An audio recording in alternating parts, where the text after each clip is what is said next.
Welcome to 2 Cents Boxing, where the gloves come off and the truth gets thrown. Live Sundays for the review show, Tuesdays for After Dark, and Fridays, Ladies Night. Got a wild clip? Send it in. I'll give you my 2 cents. Hit that subscribe. Let's talk about it.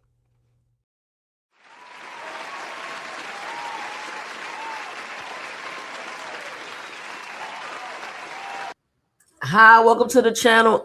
Jay, and this is our 2 cents, where we talk everything boxing, and everybody's entitled to their own opinion. In today's live, we will be having the 2025 first annual Casual Boxing Awards, presented to you by none other than 2 Cents Boxing.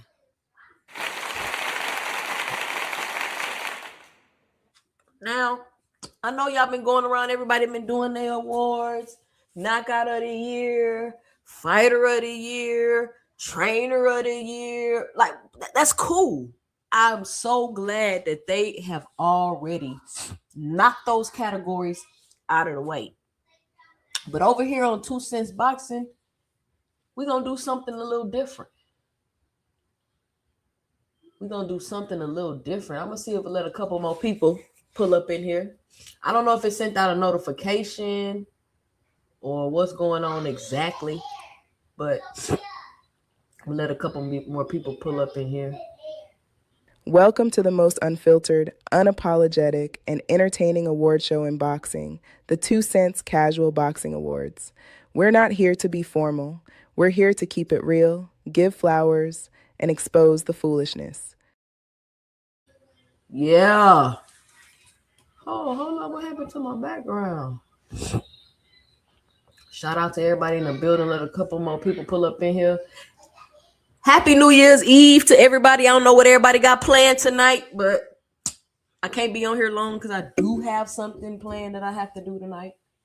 So I will be getting out the house on a rare occasion. Y'all know I'm an introvert. I don't really be out. I don't be outside like that.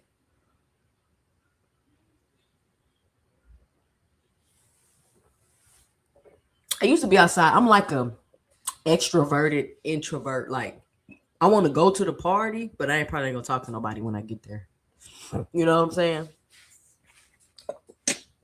I'm weird like that. I don't know why my allergies acting up.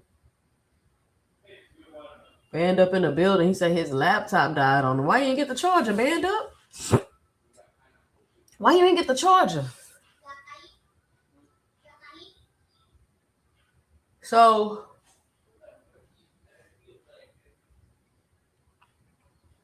y'all want to get started? Ain't even a lot of people up in here yet. Y'all push the like button. I don't know how many people gonna pull up.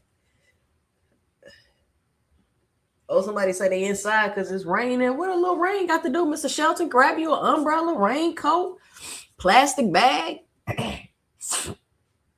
You know what I'm saying?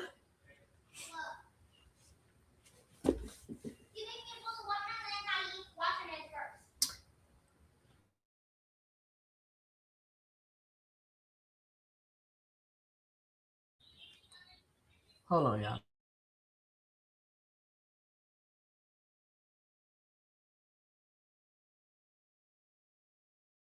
All right, here we go. Man, you done had a bad connection since I met you, bro. When you gonna upgrade? When you gonna upgrade the Wi-Fi? You can't keep using it as an excuse.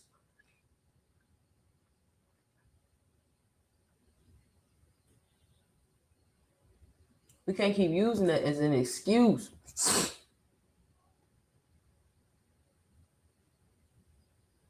So I got a few categories that I want to go through.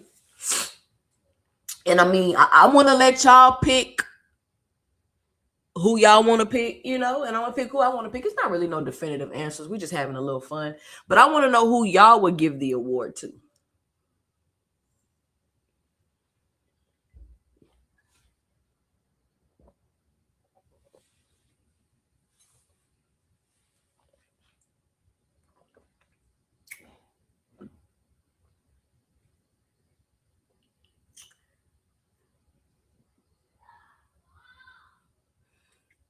let's start with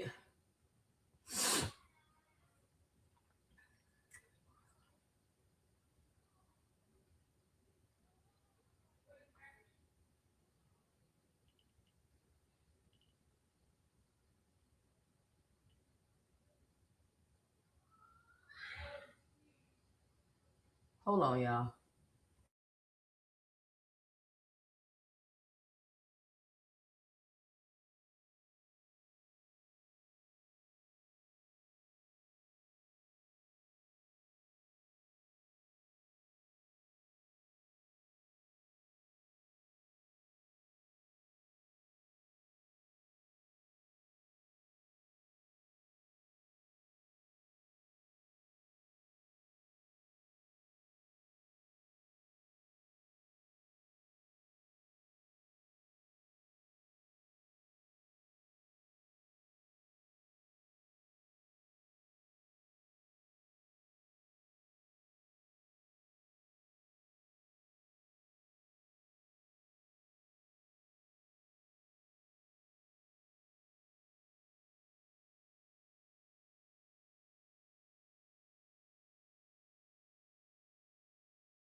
My bad, y'all. My kids in there yelling and arguing like they lost their minds, and they're like, "What the hell did y'all doing?"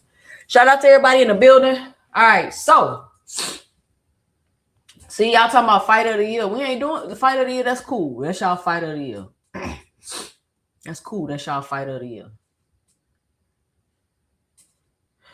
But let's start.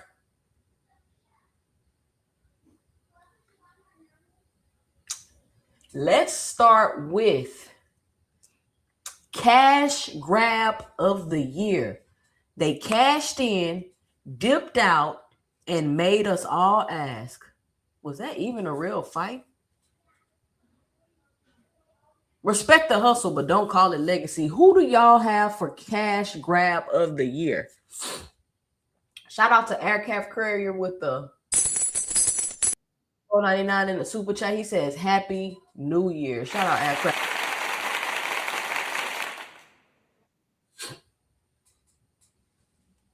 Cash grab of the year. Who y'all got for cash grab of the year? If I have to pick cash grab of the year, I'm going to go with Brian Norman Jr. I'm going to go with Brian Norman Jr.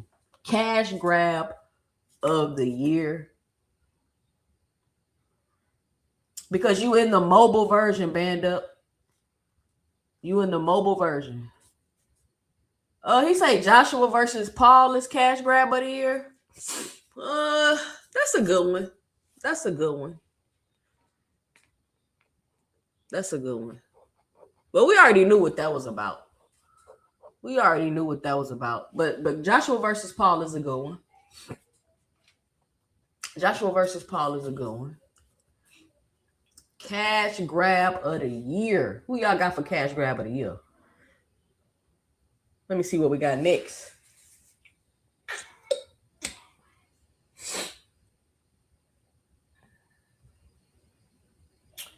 Now, confidence is key. But this fighter broke the lock, kicked in the door, and made us all question reality. Who is the most delusional fighter of the year? I should have saved that one for when more people came back in. We might have to run these back. But who do y'all have for most delusional fighter of the year? If I have to pick a delusional fighter, it would be out of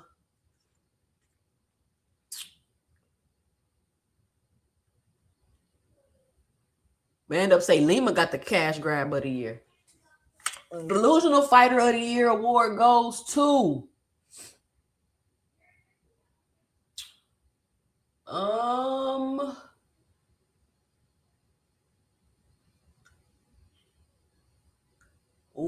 somebody said Kid Schofield. That's a good one.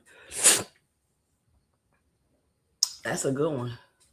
It could be Conor Benn because he think he the best fighter in the world because he beat Chris Eubank.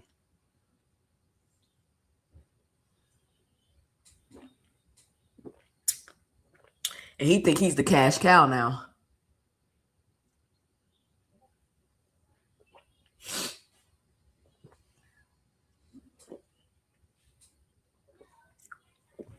So he definitely can be Delusional Fighter of the Year. But considering that Jake Paul just got his jaw broke by Anthony Joshua because I don't know why he thought he was going to be the unified, why he stepped in the ring with a unified heavyweight champion and an Olympian. I don't know what he thought was going to happen. Everybody crying about, is it scripted? Is it scripted? He better had it scripted. I don't know why he didn't script it. So y'all let me know and drop it below in the chat. If you just popping in here, punch that like button. This is the 2025 Casual Boxing Awards presented to you by 2 Cents Boxing. This ain't your regular award show. This ain't your regular boxing award show. This ain't your Fighter of the Year award show. This ain't your Trainer of the Year award show. This ain't your Knockout of the Year award show. But if I have to pick the most delusional boxer of the year of 2025, it's going to be out of Lamont Roach or Jake Paul. Who y'all got?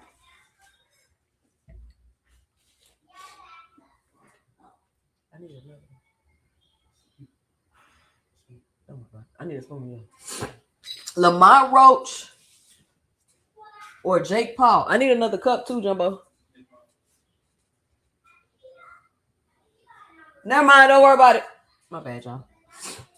Lamont Roach or Jake Paul. Who y'all got? Somebody say T.O. Big Supreme in the building. What up, Big Supreme? For those of y'all that are unclear on what's going on right now, I'm going to let Penny explain it. I decided to name her Penny.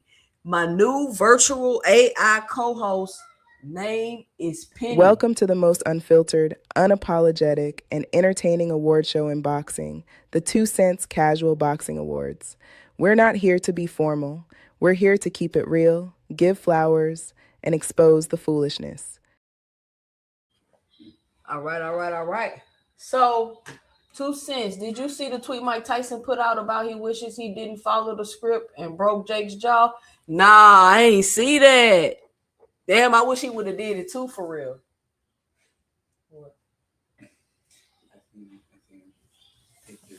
So, who y'all got? For me, it's out of Jake Paul. And who else I said? And Lamont Roach for Delusional Fighter of the Year.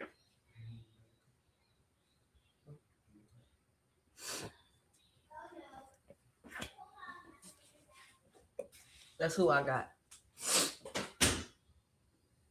Who y'all got? Let me know.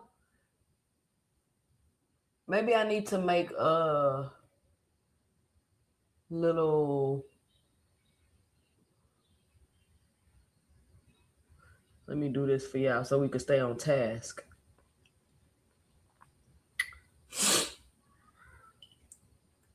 I mean, I just start sneezing all crazy. Like, I don't understand what be going on with that.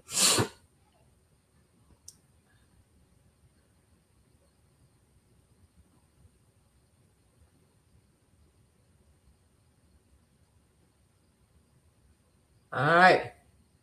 There we go. That's where we at with that. Most delusional fighter of the year. Wait. Why did it go away?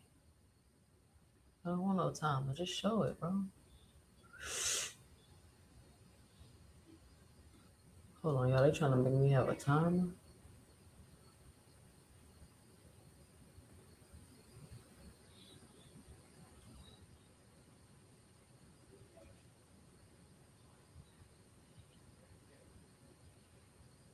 There we go. Big Supreme say, I think it should be Tevin Farmer and Tim Tszyu. You know what, Big Supreme? Tim Tszyu was a good one. He was pretty delusional when he thought he was about to pop back from that ass whooping and get back in the ring. And he ain't know where he was. That's a good one. Tim Tszyu. That's a good one. Who else y'all got this year? Most delusional fighter. See, Tim Tszyu thought he was tough. He was on that. I see them people, them Australians think they tough, like George Kambosos and them. Like they think they tough. They think they're tough, mate, because they be out there fighting kangaroos and shit. And I also blame Tim Tszyu's team for letting him hop back and pop up back in the ring like that. Like, why would y'all do Tim Tszyu like that? And then he took the rematch like he was really finna beat Fundora, like Tim Tszyu. I tell you before the first fight, Timmy, you wasn't beating Fundora. Everybody laughed at me as usual, like they always do. I don't know no shit about boxing because I said Fundora was gonna beat Tim Tszyu. Y'all know, I'm just realizing the pattern of that. Every time I say somebody gonna beat somebody, that's not popular opinion, I could call all kind of names and shit.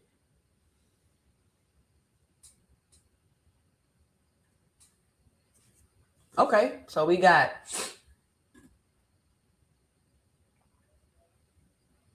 Tim Tszyu. I gotta write this down somewhere. Where's my pen and paper?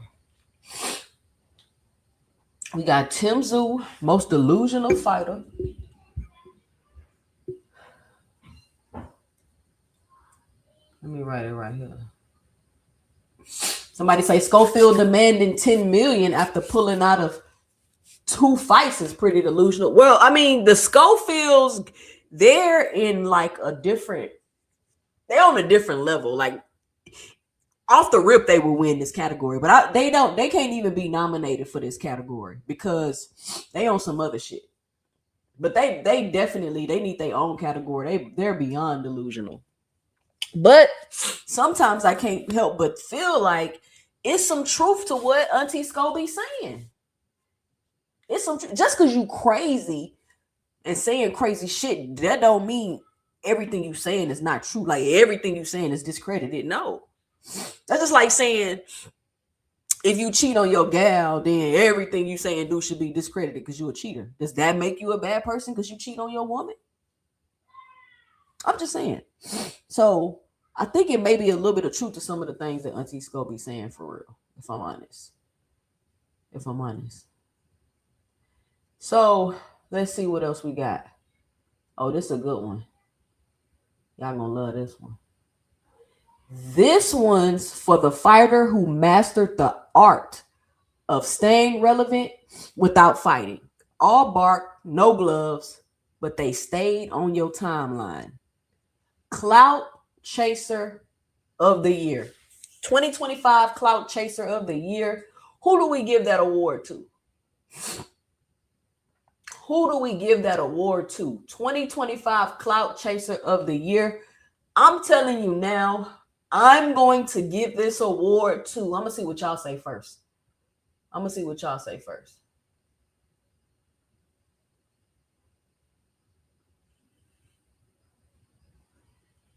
Who do y'all give this award to?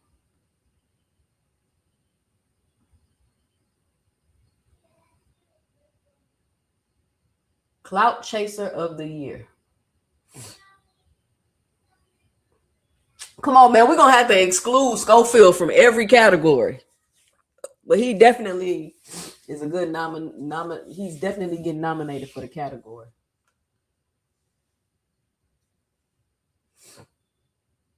I'm going to give Clout Chaser of the Year to Shakur Soft Touch Stevenson. I'm going to give it to Shakur Soft Touch Stevenson, and I'm going to tell you why. Because Knockout did a video exposing Shakur about some of the things that he's been saying and the hypocrisy that he has now been exposed for. And I realized while watching that video, Shakur Stevenson likes to attach his name to any fighter that's hot at the time and make it seem like he want to fight or they ducking him or this and that, right? And I already knew, like, you know, Shakur kind of did that with Tank. Like, he always wanted to fight Tank when Tank wasn't available and all of this. And when Tank is available, he hush and all this other stuff, right? But what really sealed the deal and put the icing on the cake is why he has earned this award from me is when he started talking about he wanted to fight Conor Benn. Conor Benn. No, it was in nobody's consciousness for Shakur Stevenson and Conor Benn to fight. But for some reason, after Conor Benn and the whole Eubank fiasco, Conor Benn got some clout, people saying his name, they Johnson bouncing because he beat a drain Eubanks. Here comes Shakur Stevenson. Oh, I'll fight Conor Benn. I'll fight Conor Benn. I'll fight Conor Benn. Only to then be like, oh, but I got to have a rehydration clause. As if he has some type of leverage or something. So you're going to go from 135 to 147 to fight Conor Benn, which is a fight that's not in no demand. And then on top of that, you're going to ask for a rehydration clause. And after the draw thing with Lamont Roach, here comes Shakur Stevenson attaching his name to Lamont Roach. Oh, I'll fight Roach here, possible fight here. This is. So I just really started realizing Shakur Stevenson, in order to stay relevant, he just likes to attach his name, because when it's people that's not really relevant and they calling Shakur out and they want to fight him, it's oh no, he not good enough to fight me, or oh, why don't you fight this person, or oh, that's my brother. So I'm gonna give it to Shakur Soft Touch Stevenson. My Clout Chaser of the Year award goes to Shakur Soft Touch Stevenson. Who does y'all Clout Chaser of the Year award go to? I'm gonna let y'all think about it.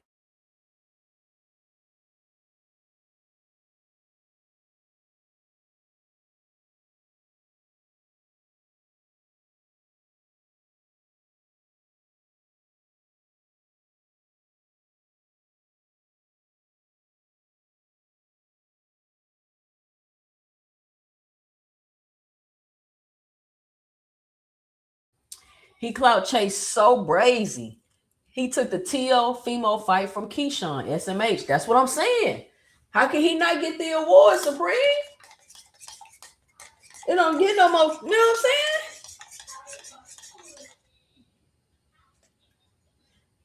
Yeah, you can't deny the facts.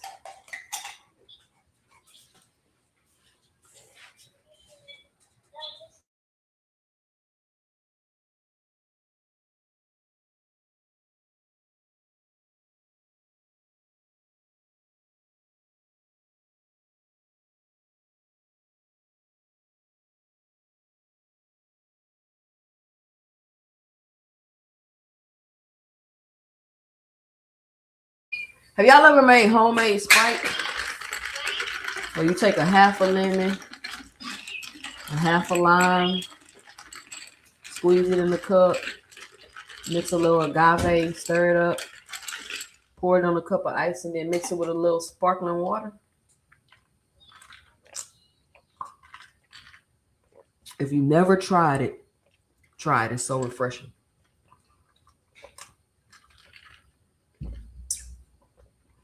Whew. And it's healthy. Anyway, no sugar, no sir. Agave. I mean, you use agave as a sweetener. And you don't need much of that.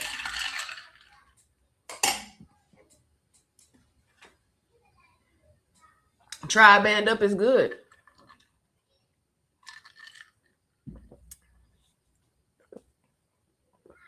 Tastes way better than Sprite, Sierra Mist, all of them.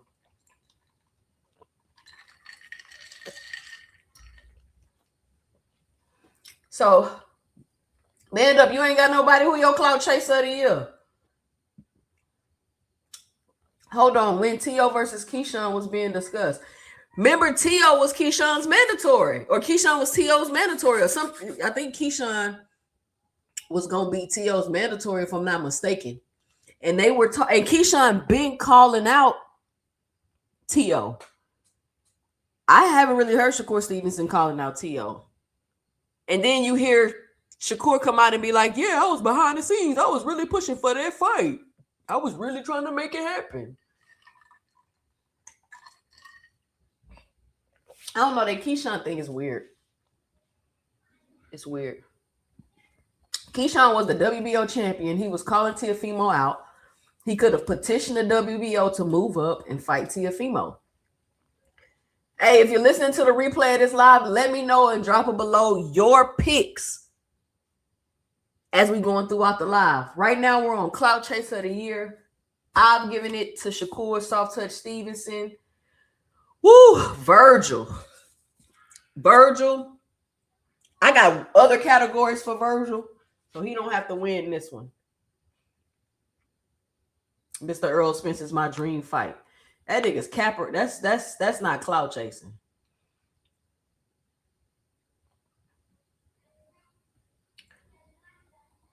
Next category. Hold on, y'all.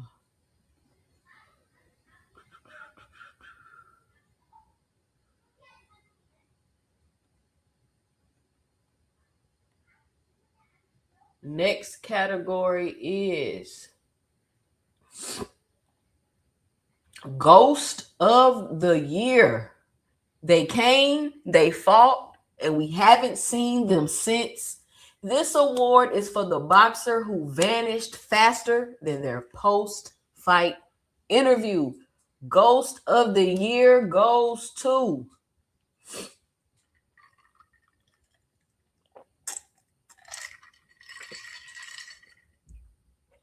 Ghost of the Year. Let me think.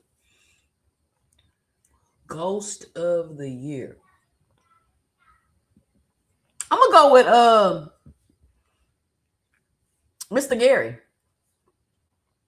We seen him had that one fight, and we ain't seen nothing else. Like where everybody was all, ooh, he looked good. He's showing his levels to the game, and then we ain't see him again. What happened to that boy?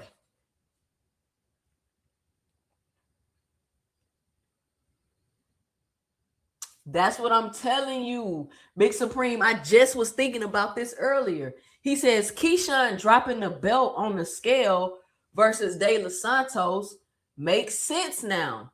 De Los Santos then getting picked up by Jay Prince randomly, and then Keyshawn Davis firing Bomac and signing to Jay Prince makes sense. That's what I just said earlier. I think I just said that in KO chat, Big Supreme. I said Keyshawn did all that shit on purpose. Think about it.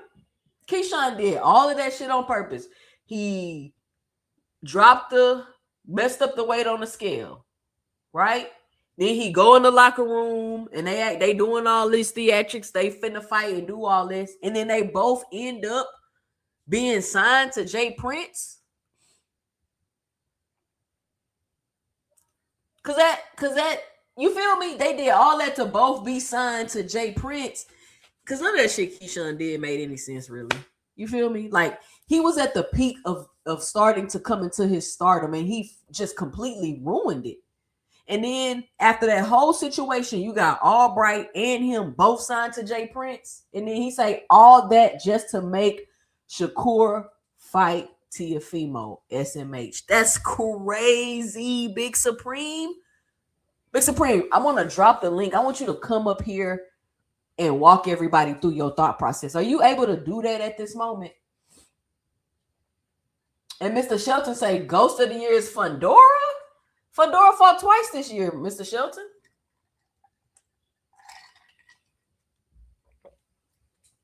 Didn't Fundora fight twice this year? Oh, no. He was supposed to fight Keith Thurman. But that fight got canceled. That wasn't on him. That wasn't on him. Big Supreme, can you come up here?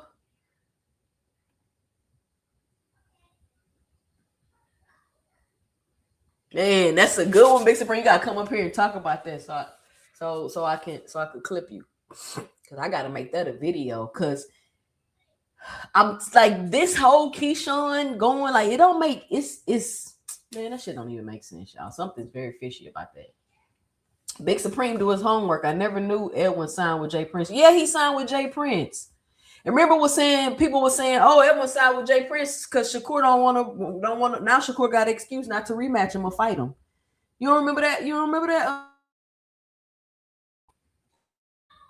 Aircraft Carrier. That's because you be on them channels that be on that bullshit. Aircraft Carrier. You get the real over here on 2 Cents Boxing. I'm your favorite YouTuber's favorite YouTuber.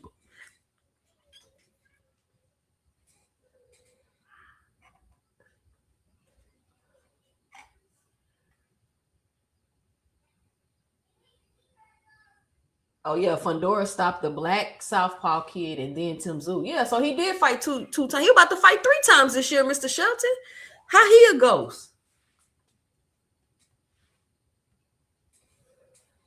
So y'all ain't got no ghost of the year?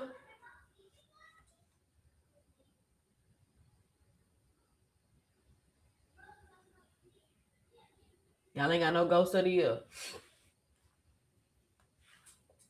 Mr. Shelton, we not doing that. We not doing that. We not doing that hardcore shit over here, Mr. Shelton, where we try to act like a fight don't count because you don't want it to. This is the casual boxing awards. So the man fought twice this year, Mr. Shelton.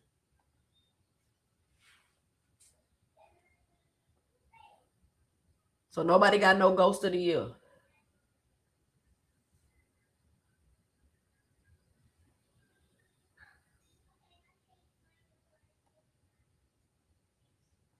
All right. That's what I'm saying, Big Supreme. I got to give it to Gary. He just popped out and then was like, yeah, I just want to show y'all I still got it. And then he was chilling. What's up, Gecko Kid Marco in the building? Nah, man, he ain't no ghost. He trying to schedule another fight right now. He in the process. He been trying to get another fight since his last fight. He got Mayweather on the table. He got Tank on the table. You feel me? He got Rolly on the table. Manny Pacquiao doing his thing. I don't think he goes.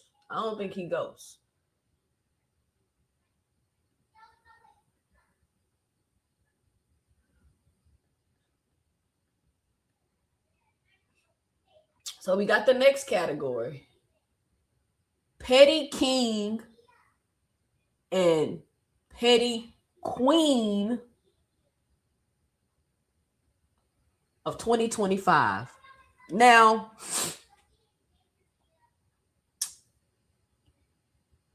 I'm going to tell y'all who I got for this award, but I want to hear what y'all say first. Petty King and Queen of the Year.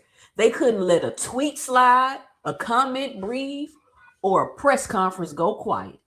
This award goes to the fighter who kept the drama going all year long. The certified petty champ. Who y'all got? I know who I got. Ooh, them answers coming in quick. Aircraft Carrier. It says King and Queen. You just naming Clarissa. Y'all giving it to Bud?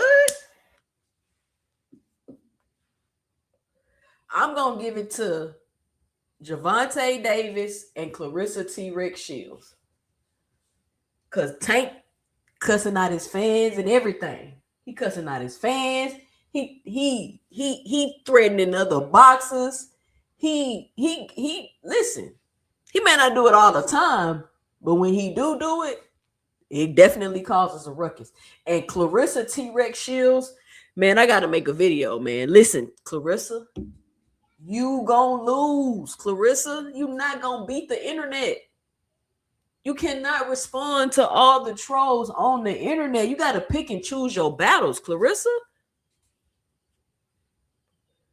If a huge platform say something,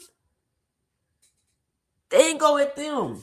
But I mean, I guess you're still going viral with these other little side of the road people you keep arguing with. But just chill, man. You're not gonna beat the internet.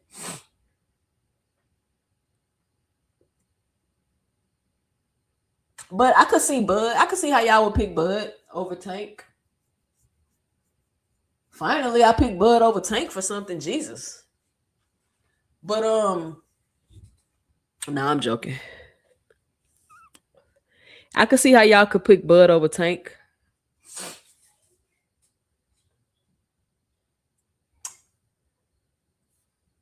But Layla Ali and Clarissa, like they damn near tied. They both petty as fuck.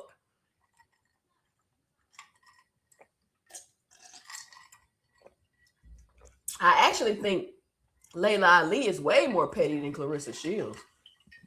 She just she doesn't react like Clarissa Shields do. She's a little bit more sophisticated.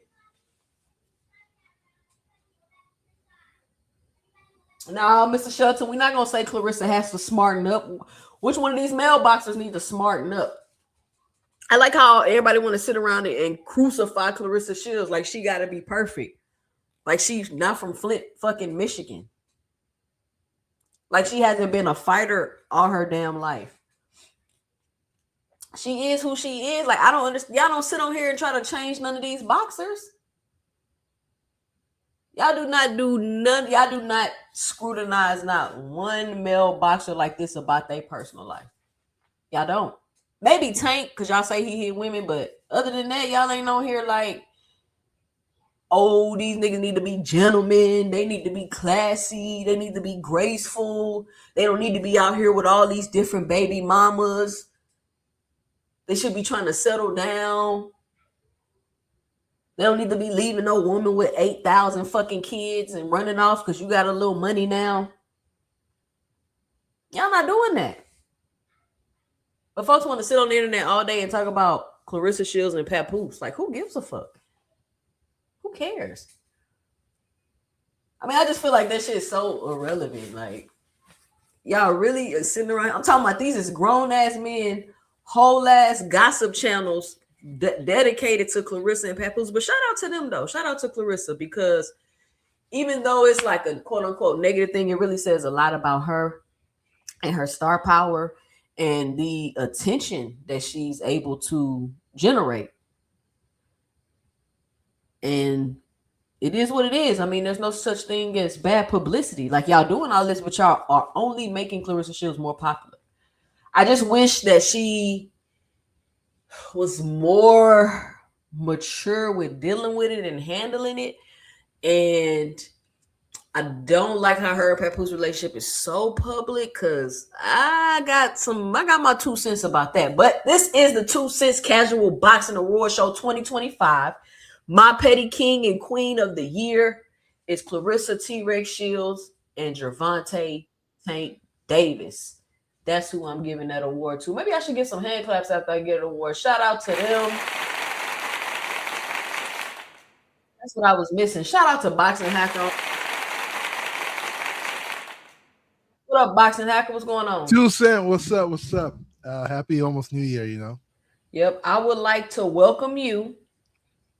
Hold on, I'm gonna let Penny welcome you. Oh shit. Welcome to the most unfiltered, unapologetic, and entertaining award show in boxing, the 2 Cents Casual Boxing Awards. We're not here to be formal. We're here to keep it real, give flowers, and expose the foolishness. All right, Boxing Hacker, welcome to the 2025 Casual Boxing Awards presented by yours truly, 2 Cents Boxing. Nice. Penny needs her own anime, you know? Huh? I said Penny needs her own anime. She's a pretty hot anime girl, you know? Oh, you like Penny? Okay. Yeah. Right now we're doing Petty King and Queen of the Year. So far, I've picked Clarissa T-Rex Shields and Gervonta Tank Davis. This is the category. They couldn't let a tweet slide, a comment breathe, or a press conference go quiet. This award goes to the fighter who kept the drama going all year long, the certified petty champ. The petty champion. Who are the nominating? So you got Tank as one of your nominees? You just pick whoever you think. It's not that formal. Okay. For petty queen. Oh my god! Because we also have to put Layla there, because Layla was a little bit petty. I told her it was Layla and Clarissa neck and neck. Yeah, they were both pretty petty to each other. For male, I definitely would put Jake Paul because he was petty towards also Turkey. He was petty towards Tank. You know, he was pretty petty. Yeah, he's a pretty petty guy. He's the type of guy that like you piss him off, he's definitely gonna talk about you next time. You know. So yeah, I got those are my nominees. So I'll nominate Layla for female and Jake Paul for male. Ooh, okay. Shout out to Angry Casual Fan in the building. Yes. What's going on? Welcome to the Casual Boxing Awards 2025. Damn, this fit me perfect. I'm the angry casual. Exactly. You picked the perfect time to come up here. So we just did the Petty King and Queen of the Year. They couldn't let a tweet slide, a comment breathe, or a press conference go quiet. This award goes to the fighter who kept the drama going all year long, the certified petty champ. I gave the award to Clarissa Shields and Gervonta Davis. He gave the award to Jake Paul and Layla Ali. What say you? The Petty King. Petty King and Queen. Petty King and Queen. Off the top of my head, I'm gonna go with Terrence Crawford for being petty, not paying his sanctioning fees. Let's go with him. Then I'm gonna go with Alicia Baumgardner for she got a slick mouth. If I was a fighter, I would want to punch her too. If I was Clarissa, like I see why Clarissa want to beat her up because she just know how to get under people's skin. So I feel like she a petty queen of the year nominee. That's a good one. The sanctioning fees is a good one. So who do y'all got for Clout Chaser of the year? This one's for the fighter who mastered the art of staying relevant without fighting. All bark, no gloves, but they stayed on your timeline. Clout Chaser of the year. I gave that award to Shakur Soft Touch Stevenson because he continues to find his way to attach himself to fighters that are hot and act like he gonna fight them and do all this extra shit. And I didn't realize it. I mean, I had peeped it, but I didn't realize like he was really on it like that until he did that shit with Conor Benn and then flipped and asked for a rehydration clause. So does it have to be fighter? Can it be fighter or coach? No, fighter. We're not on the coaches yet. Okay. A coach that's a fighter that's a clout chaser.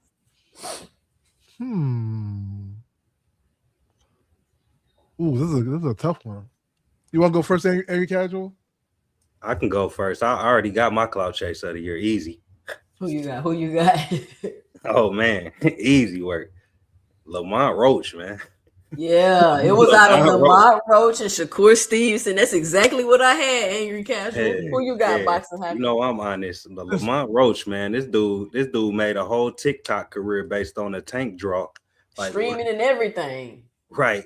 Like, come on, man. This dude, he done did 20 interviews talking about how he got a draw with Tank. You know, that's crazy. That's cloud chasing if I ever heard of it. He ain't even win. You ain't even win, bro. Right. Imagine if Tyson Fury went on a world tour talking about his draw with Wilder. That'd be crazy, right? Who you got, Boxing Hacker? Oh man. Oh my gosh. I don't know. I wish Lil B-Hop was still around. I would have picked him by default, but Clout Chaser. Yeah, I'm at a loss. I can't. Of the year. Yeah, I don't have a person for Clout Chaser of the year. This is a tough one. All right. What about most delusional fighter of the year? I said Jake Paul. Most delusional fighter of the year. What in the world? That one tough right there. Most delusional. Jake is a good option though, because he really thought he was gonna win. Huh? I don't know why he think he could fight a unified heavyweight champion of the fucking world, an Olympian, like, well, and then try to be like, oh, it ain't gonna be scripted. Like, dummy, like you should have scripted the fight, bro. Like, I don't know what you was thinking. Now you got the career knocked out of you because you probably not finna fight no more with your jaw broken 3 different places. You know what? I'm gonna go with Edgar Berlanga. He was tripping this year too. He was He tripping. was. I'm gonna go with him. Yeah, he was tripping this year. Yeah, He he was He was he tripping. really thought he was. He really thought he was something for. No, he Survivor. had a parade after losing to Canelo. That's pretty He's- delusional. Yeah, I'm gonna have to go with him. delusional. Yeah, that's pretty clout. Yeah, he was clout chasing like a motherfucker. And then wanted a rematch. Like, come on. And then got beat up by Shiraz. Like, ugh. It wasn't a good year for Berlanga. I almost want to say Rolly is a delusional. Seems pretty delusional. We're doing clout chase of the year, right? I think it's delusional. Oh, we doing delusional? Let me change it. Yeah. Why is Rolly delusional? By the time, this is tough. Why is Delusional. Rolly delusional? I don't know the way he's been talking. Like he's like, oh, never mind. I'll take him off. He didn't really say nothing that crazy. I guess. Come on, Boxing. These are weird topics. Most delusional fighter of the year. Nah, some of these easy, man. You got to be honest though. That's the problem. The Boxing Hacker. That's the issue you have. Jake Paul's a good one. I feel like there's some people I'm missing though. For delusional. What about you? Can pick Tank Davis. How about you pick Tank? You say the grease in his eye. He was delusional. That That's easy. was you can't. He had grease in his eye for real. Did he really? Yeah, that shit. That braid popped in his eye, and then you ain't never had no braid pop in your eye with like some type of chemical on it. that shit does That burn. shit though. burn the shit out of your that eye. shit burn the That shit shit out, burn man. like a motherfucker. I had to have to be in sparring. Especially if it's an oil. Like if it's an Yes. oil, like oh my god, like, it feels like a shit chemical attack. this feels like your shit is burning. Damn. I ain't know he was It feel for real. like your You know, shit is burning. That shit burns for real. Shit, I had to stop. when I sparring, had man. dread, I Hold on. do remember that when I had dreads. You might be right. I feel like Yeah, that like when that happened. sweat happens, when you're sweating and your dread just flings in your eye, that shit hurts, bro. I ain't gonna lie, that shit does. I said shit. That shit does hurt. Okay, here we go. The KO that shut everyone up award. This knockout didn't just end the fight; it ended debates, hot takes, and half of boxing Twitter. Oh, Brian Norman. No, knockout, Boxing Hacker. What do you mean knockout? Yeah, The knockout. Knockout. Brian yeah, he Norman knocked didn't out get that knocked Jin out. Sasaki guy. Oh, I thought you were talking about Devin Haney. Oh, you talking about that? You said nah. Okay, Man, that was a game changer to me. He knocked the memory out of that guy. Up? I mean, but look how he was a trash ass fighter, Boxing Hacker. Who was a trash fighter? Jin Sasaki? Kawasaki. Man, he was. Naruto was not a trash fighter, buddy. That guy, he was powering up in the ring. He didn't even have his hands up in defense. He was powering up in the ring. I don't know what the hell that guy was doing, but he got knocked smooth out. That was a killer up. That was that knockout put Brian Norman on a different level. So you Like got people were like he was a killer. okay. So you got Brian Norman and okay. Who you got? Angry Casual. Oh, there's another easy one, man. This is a cakewalk. Joseph Parker. All this talk about who ducking him and people getting sick on purpose to duck him and all this stuff. He beat this guy. And they was 40 years old, 50 years old in assisted living. Come on, man. Soon as Fabio Wardley cracked that jaw, everybody shut up, didn't they? And everybody try to act like it was controversy. So I'm gonna go with Fabio. I'm gonna go with Joseph Parker. Okay. But Parker knocked out Bukoli this year too, though, right? Yeah. And Bukoli, everybody thought Bukoli was. That was like a 12-hour notice. That was a 12-minute knockout, though. Flyer Frequency. Who you got? KO of the year that shut everybody up award. Hey, I'm gonna have to go with the legend Anderson Silva. Who he knock out? Tyrone Woodley? Yeah, but it was a Roy Jones level knockout though. It was pretty. Okay. That was a good knockout, yeah. Knockout. I'm trying to think. I don't really. Yeah. It was more so stop like that Benavidez. Benavidez. Whatchamacallit. I love that fight. Benavidez. And the Anthony Jamaican Yard. at the yard, yeah. Man, I know it wasn't no knockout, but I feel like that fight shut everybody up talking about I'm telling you, Benavidez. Benavidez is They up they there. was really acting like Yard had something for Benavidez. I'm like, what are y'all talking about? Anthony Yard is up, I think, get the brakes beat off of him. Yeah, that was diabolical. Yo, when Hey, you know, Benavidez I got a went to- runner up if y'all want to know. It's Schofield versus Former because they was doubting the kid before he knocked out Former for sure. True. That was a That good is one. They true. tried to say he was sick and a fake sick and all of this stuff. That's a real good one, actually. No, but that wasn't that. He got up, didn't he? He got No, up. he got up after the fight was He over. got up, and then they stopped it. It wasn't really a knockout, like unconscious or nothing like that. I mean, but that was a good stoppage though. That was a good one. yeah. That was a Boots good one. versus Limo. Oh, that was a good one. That was a good one. that- But I mean, I don't think that shut nobody up about Boots. No. It was just a very interesting uppercut. Hey, Yeah, let me weird-ass angle. if you're listening to the replay, let me know and drop it below who y'all giving these awards to. Y'all let me know in the chat who y'all got. The KO to shut everybody up award. Aircraft carrier, who you got? Supreme, who you got? All right. Let's see what we got next on the list. He's him moment of the year. Every now and then, a fighter reminds the world they're built different. This is for the one moment that screamed, "I'm him." Who y'all get that to? Hanos. Yeah, that gotta be Hanos. Hanos, man. Come on. Everybody Devin Haney all the way. back then you all didn't love him. Now he's up top. What happened? I'm telling you. I definitely don't give it to Hanos. Because everybody was doubting him. They thought everybody thought Hanos was gonna get killed, man. No, they did. I didn't. Yeah, they did. You doing Two maybe cents not went you. down. But a lot of the other people, they were doubted the Water Walker, And he did walk on water for real. Yeah, how y'all gonna still Bud walk on water? Like y'all I just say got it's between. Oh yeah, Bud is also a Water Walker. It's between those two, Bud and Bud. Devin Haney, because people thought that Bud was gonna get killed too. True. No, I mean, I think people felt like Bud had a chance to win if he could overcome Canelo's size and power, which he absolutely did.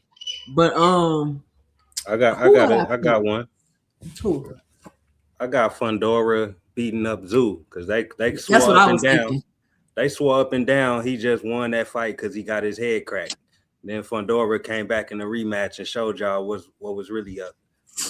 And I was telling people, that. What's crazy, ain't crazy? I was telling people before the first Fundora fight that Timmy ain't have nothing for Fundora. Fundora was gonna beat him, and everybody was like, "No, you don't know shit about boxing." And then when he beat him, like, "Oh, it was because of the cut," and I'm like, "All right." But wait, wasn't that after Zoo got stopped a couple times already? He looked bad. He was already shot after that. Hey, they didn't say the fans didn't say if he gets stopped once, all of this stuff. They ain't put all them asterisks in there. They just said Tim Zoo only lost because he got his head cracked. That's all I heard. You know what I'm saying? So I thought going into the rematch, all the same people that said he would have beat Fundora the first time, they were saying the same thing the second time around. Then he got stopped. No, but I think Tim Zoo went through a bad fight. He got beat bad by in his last fight before he fought Fundora. So Fundora he beat him, bro. He's the reason why he fought bad in his last fight is because he got beat up by Fundora in the first place. Fundora ain't beat him bad in his cracked last his head fight, originally. We got Big Supreme in the building. What up, Big Supreme on the panel? Supreme. Dang, I ain't getting no crowd and all of that. Oh, we got Flyer Frequency on the panel. Y'all can hear me? There you go, Flyer. Diabolical. What's up, Big Supreme? Big Supreme came up here because he wanted to explain something that I just had an epiphany about today. It's crazy that you put that together. I'm not sure if like y'all can that. hear me. Yeah, Can you hear us, Big Supreme? I can hear y'all. I just wondered, like, I never heard nobody like respond, but yes, yeah. Go ahead, 2 cents. Oh yeah, go ahead. What was your theory with the Keyshawn situation? I'm gonna give you that, but I do think Frank Mon he has KO of the year.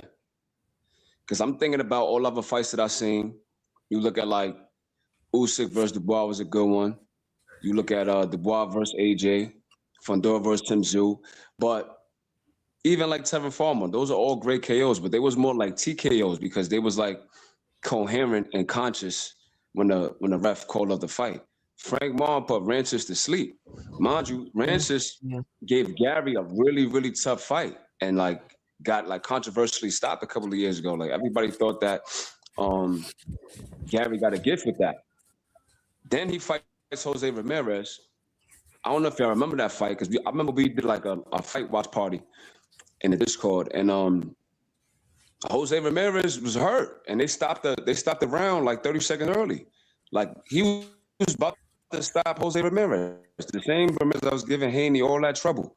Frank Martin comes and straight obliterates him, puts him to sleep. He doesn't get up, and Rancis is a really good fighter. So it's like, I think Frank Martin deserves that because a lot of people was clowning him.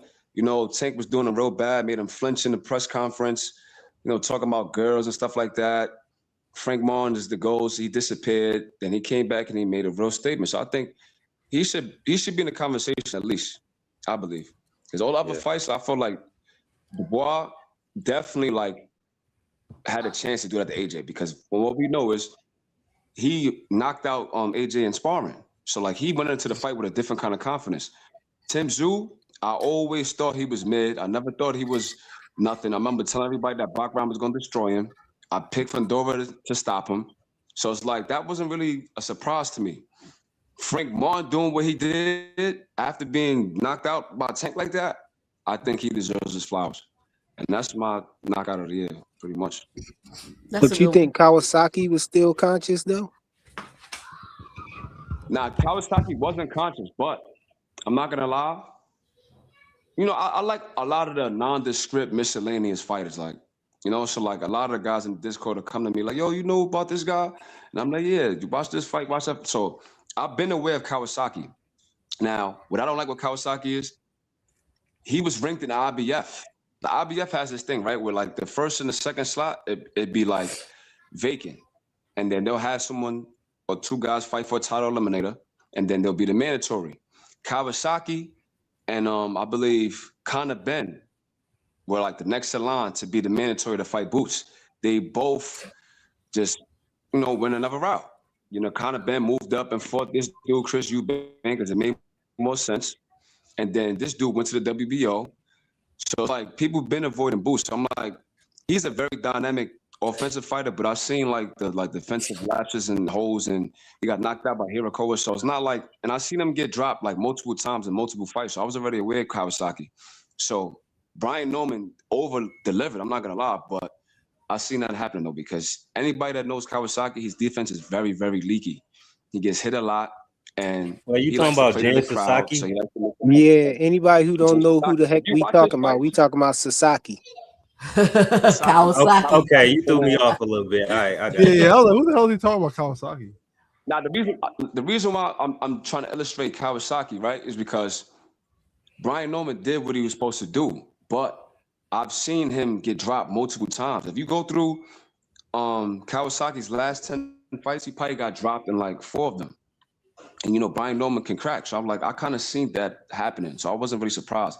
Frank Martin doing that to Bartholomew, though, when he fought Gary Antoine, he fought Jose Ramirez, he fought Victor Postol. Like, he fought a lot of good fighters and never got put to sleep like that. So I think Frank deserves his flowers for that. Hey, I was saying that on another panel, and everybody act like I was trolling because I was saying, you know, Bartholomew, you know, he knocked out Bartholomew, and I ain't never see him get knocked out like that. You know, that's a very good win. That's a sneaky good win, bro. Nah. At least you know something. You know what I mean? No, I agree with you. I agree with you, fam. I agree with you. Bartholomew was beating the brakes off Ramirez. Nobody give him credit for that. I saw that fight. Yo, they stopped the round 30 seconds earlier. You don't remember? I don't even remember. I ain't even remember it because I only saw it the first time. They did the clapper. When we watched the fight live, they stopped the round 30 seconds early. That's so crazy. They knew he was about to get him out of there. That is crazy. So then he moves up, fights Haney, got Haney running around. Even though Haney did his thing versus Norman, I just felt like people say, oh, well, Bartholomew's, he just recently fought Jose Ramirez and looked really, really good. So for Frank to stop him in 4 rounds and nobody never did that, he deserves flowers. Yeah, I think Frank definitely he did. That was definitely a good comeback fight. I mean, nobody even really trying to talk about it though. Like, damn, like they don't want to give Frank no credit. He represented the big fish, you know. So I mean, at least Spence got some kind of W. You know, Spence been looking good. You know, his dreads, you know, he glowing. He got his money right, jeweled up. He come to the events. They, you know, taking pictures. So I felt like they deserve some kind of win. So I'll give Frank Martin that. I think he deserved that. Okay, what about who had the he's him moment of the year? Flyer and Boxing Hacker say it was Devin. I got Virgil Ortiz. They got a point. I think Devin got it. I'll give it to Devin. You know why? I was one of them niggas that was saying if Haney was gun shy and shot like the Jose Ramirez led us to believe, I really thought Norman was gonna put the Beats by Dre on him. But we all did. I also said if Norman can't close the distance, then Haney gonna box his head off, and that's what he did. And then he dropped him. After everybody been clowning, like one thing with me, I be clowning, I be trolling sometimes, but when someone does something, I get them their flowers. Like we've been clowning Haney crazy since Ryan did that to him. Even after the steroid allegations, we've been clowning them. He went through a lot of ridicule to come back and had a confidence to do that to Brian Norman. This the dude that was saying that he was gonna knock Boots out. And Haney was glass jaw, his chin is not there. She's shot, he's finished. We got real sports analysts in the boxing community, like dudes like Poppinger, even the African dude on DAZN, like they was all questioning Haney's chin. They was all discrediting him. Look at Eddie Hearns. That was his like right-hand man. He was saying that he needs to take a couple years off and do some soul searching. This nigga comes back and does Brian Norman bad. So he definitely got that. I ain't gonna lie. He definitely got that for sure. Your power Hanos for today, Big Supreme. Nah, I mean, some of the homies call me Hanos Clan on the low, but I give Haney. I'm gonna email you your emblem, bro. No. We're not doing that. I'm hardcore. You get it in the email, bro. I got Ortiz stopping Lubin. Your email member. Ortiz stopping Lubin was he's him moment of the year. Nobody expected the Ortiz to do Lubin like that. If you ask me, that's probably the best performance. That's probably the best performance somebody had against Lubin since Charlo knocked him out in the first round. You got so look. That's all valid, right? But the reason why I feel like Haney might have the edge on that, first of all, Lubin got knocked out twice. So there's always been questions about his chin. We know that Virgil's a power puncher. So like there was always that threat. Like, could this dude Lubin's chin hold up against Virgil's power? That's one. Two, you look at Virgil's fight versus the skinny southpaw kid. Who is this ringing my bell? One second, 2 cents. So we arguing every take now, or we just throwing it out there? Like, what we doing? Nah, I'm about to put another one up right now. I had got distracted. Oh, yeah.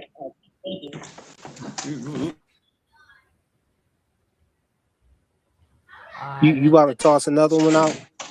Yeah, I'm about to toss another one out. Now my fault.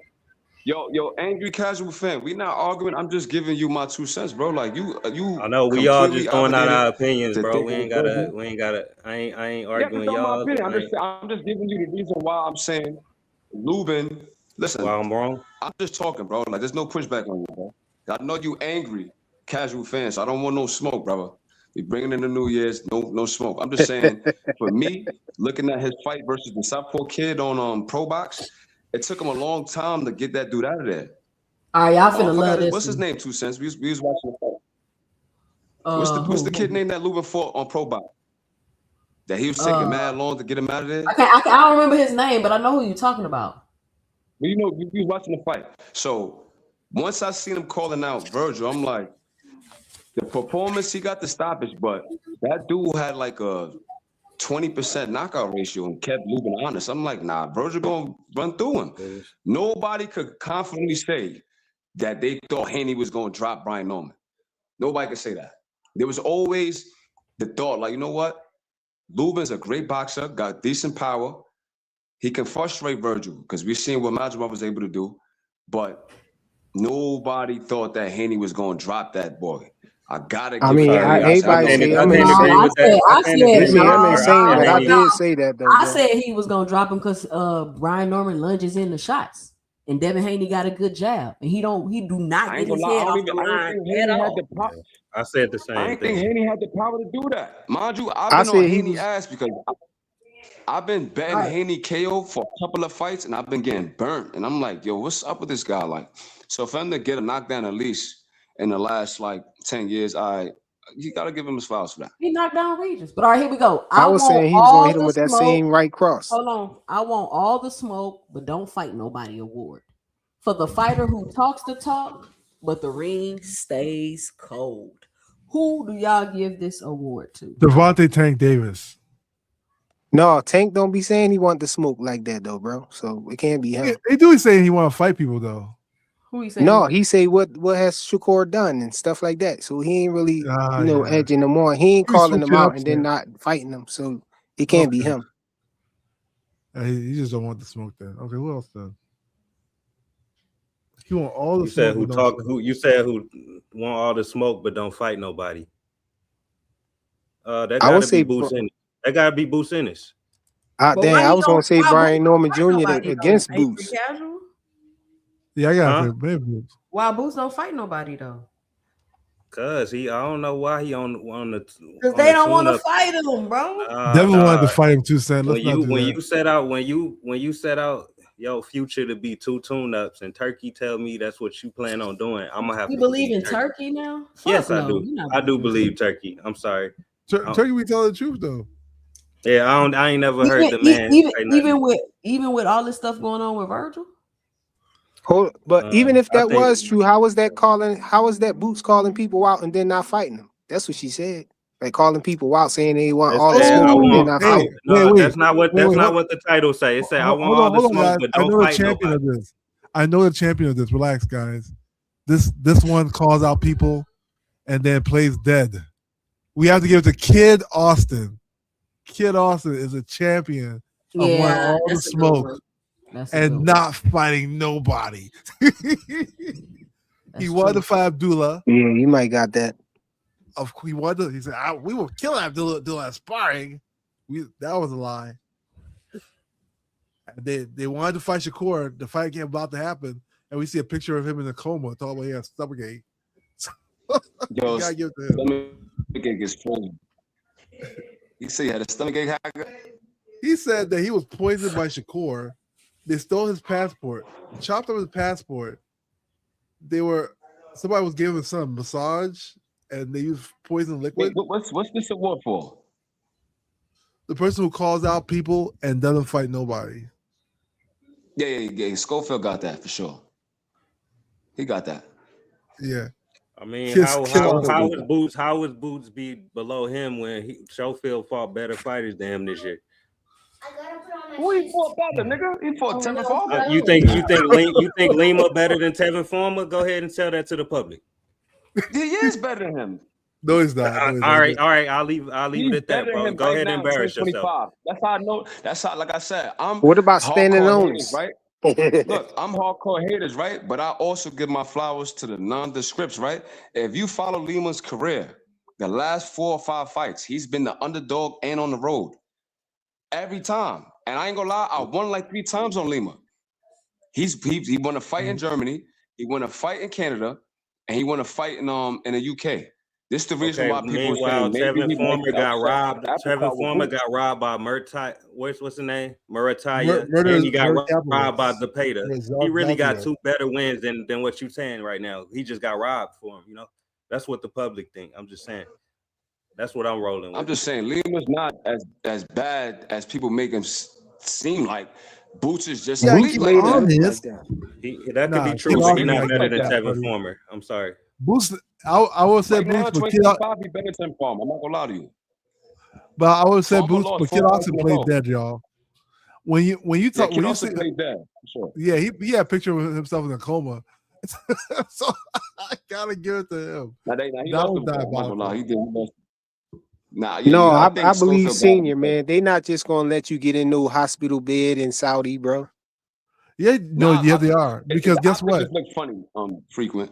No, no, frequent. Guess what? In Saudi, like you claim it because it's subjective. Nobody knows if it's really happening to you.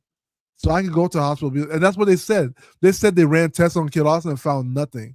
But because he claimed that he had so much pain, they had to put him in the hospital. It did look like Schofield was told to close his eyes, and they took the picture though. Yeah. It did And then he look was like, that. I "Look ain't what gonna happened to lie. my Y'all son. can't say that, man. What happened to my What's the son?" proof for that, bro? Nah, Anybody I ain't can gonna say lie. that about They They was anybody. saying, diabolical, that right, bro? shit look That's crazy. crazy, bro. Diabolical. That's crazy.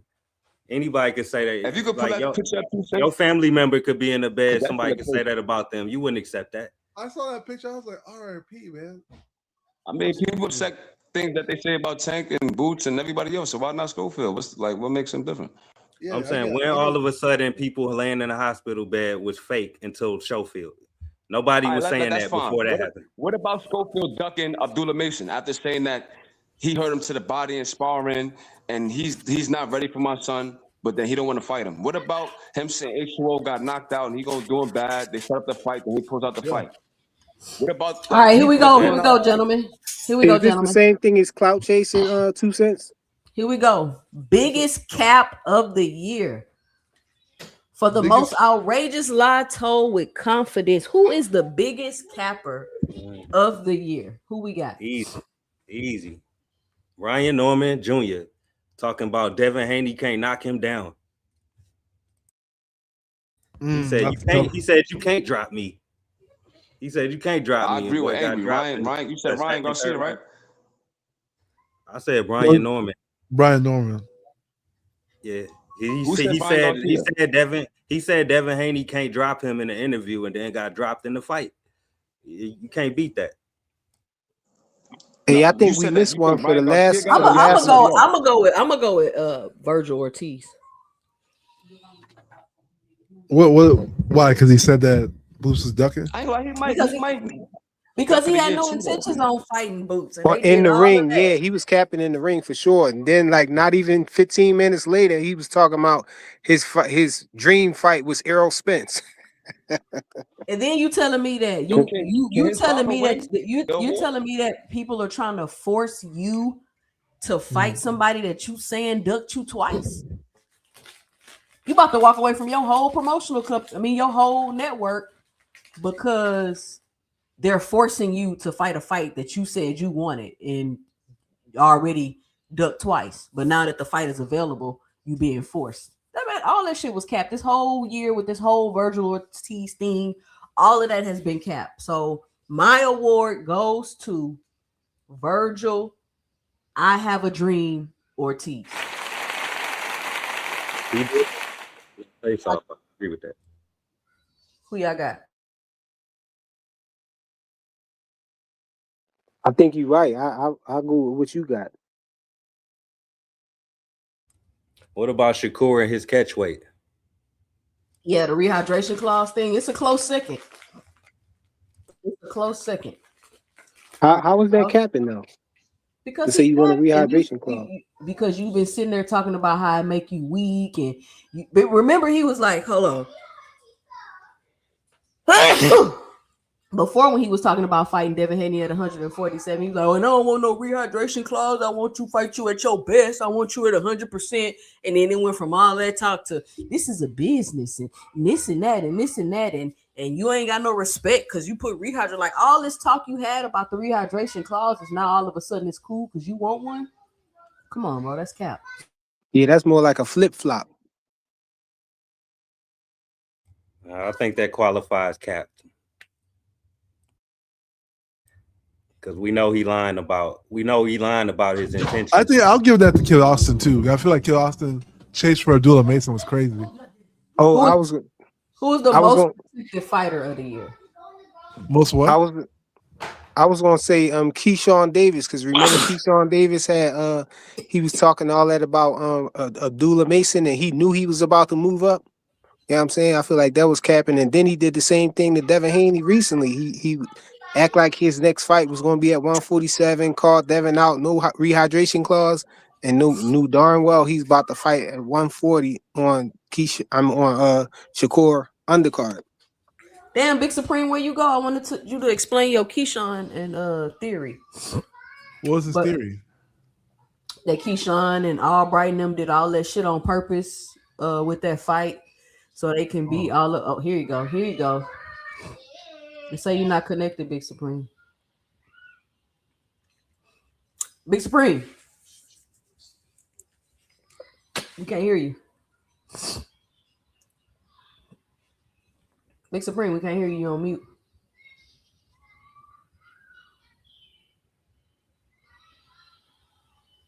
Hello. Yeah, nobody beats Kid Austin and Papa Schofield. I'm sorry. We can't put them in every category. Yeah, we No. can hear you now. We want to hear your theory about the Yeah, Keyshawn thing. Yeah, but hey, hold on 2 seconds. Wait, we on most protected fighter award. Yeah, hold on. Let Big Supreme go.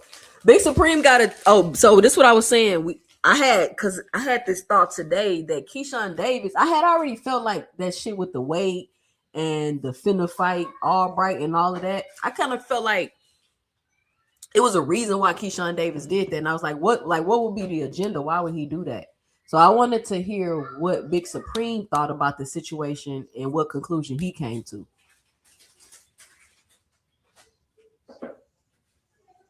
So for me, I believe it was all coordinated, and I was saying it from the beginning, but I didn't really have an answer.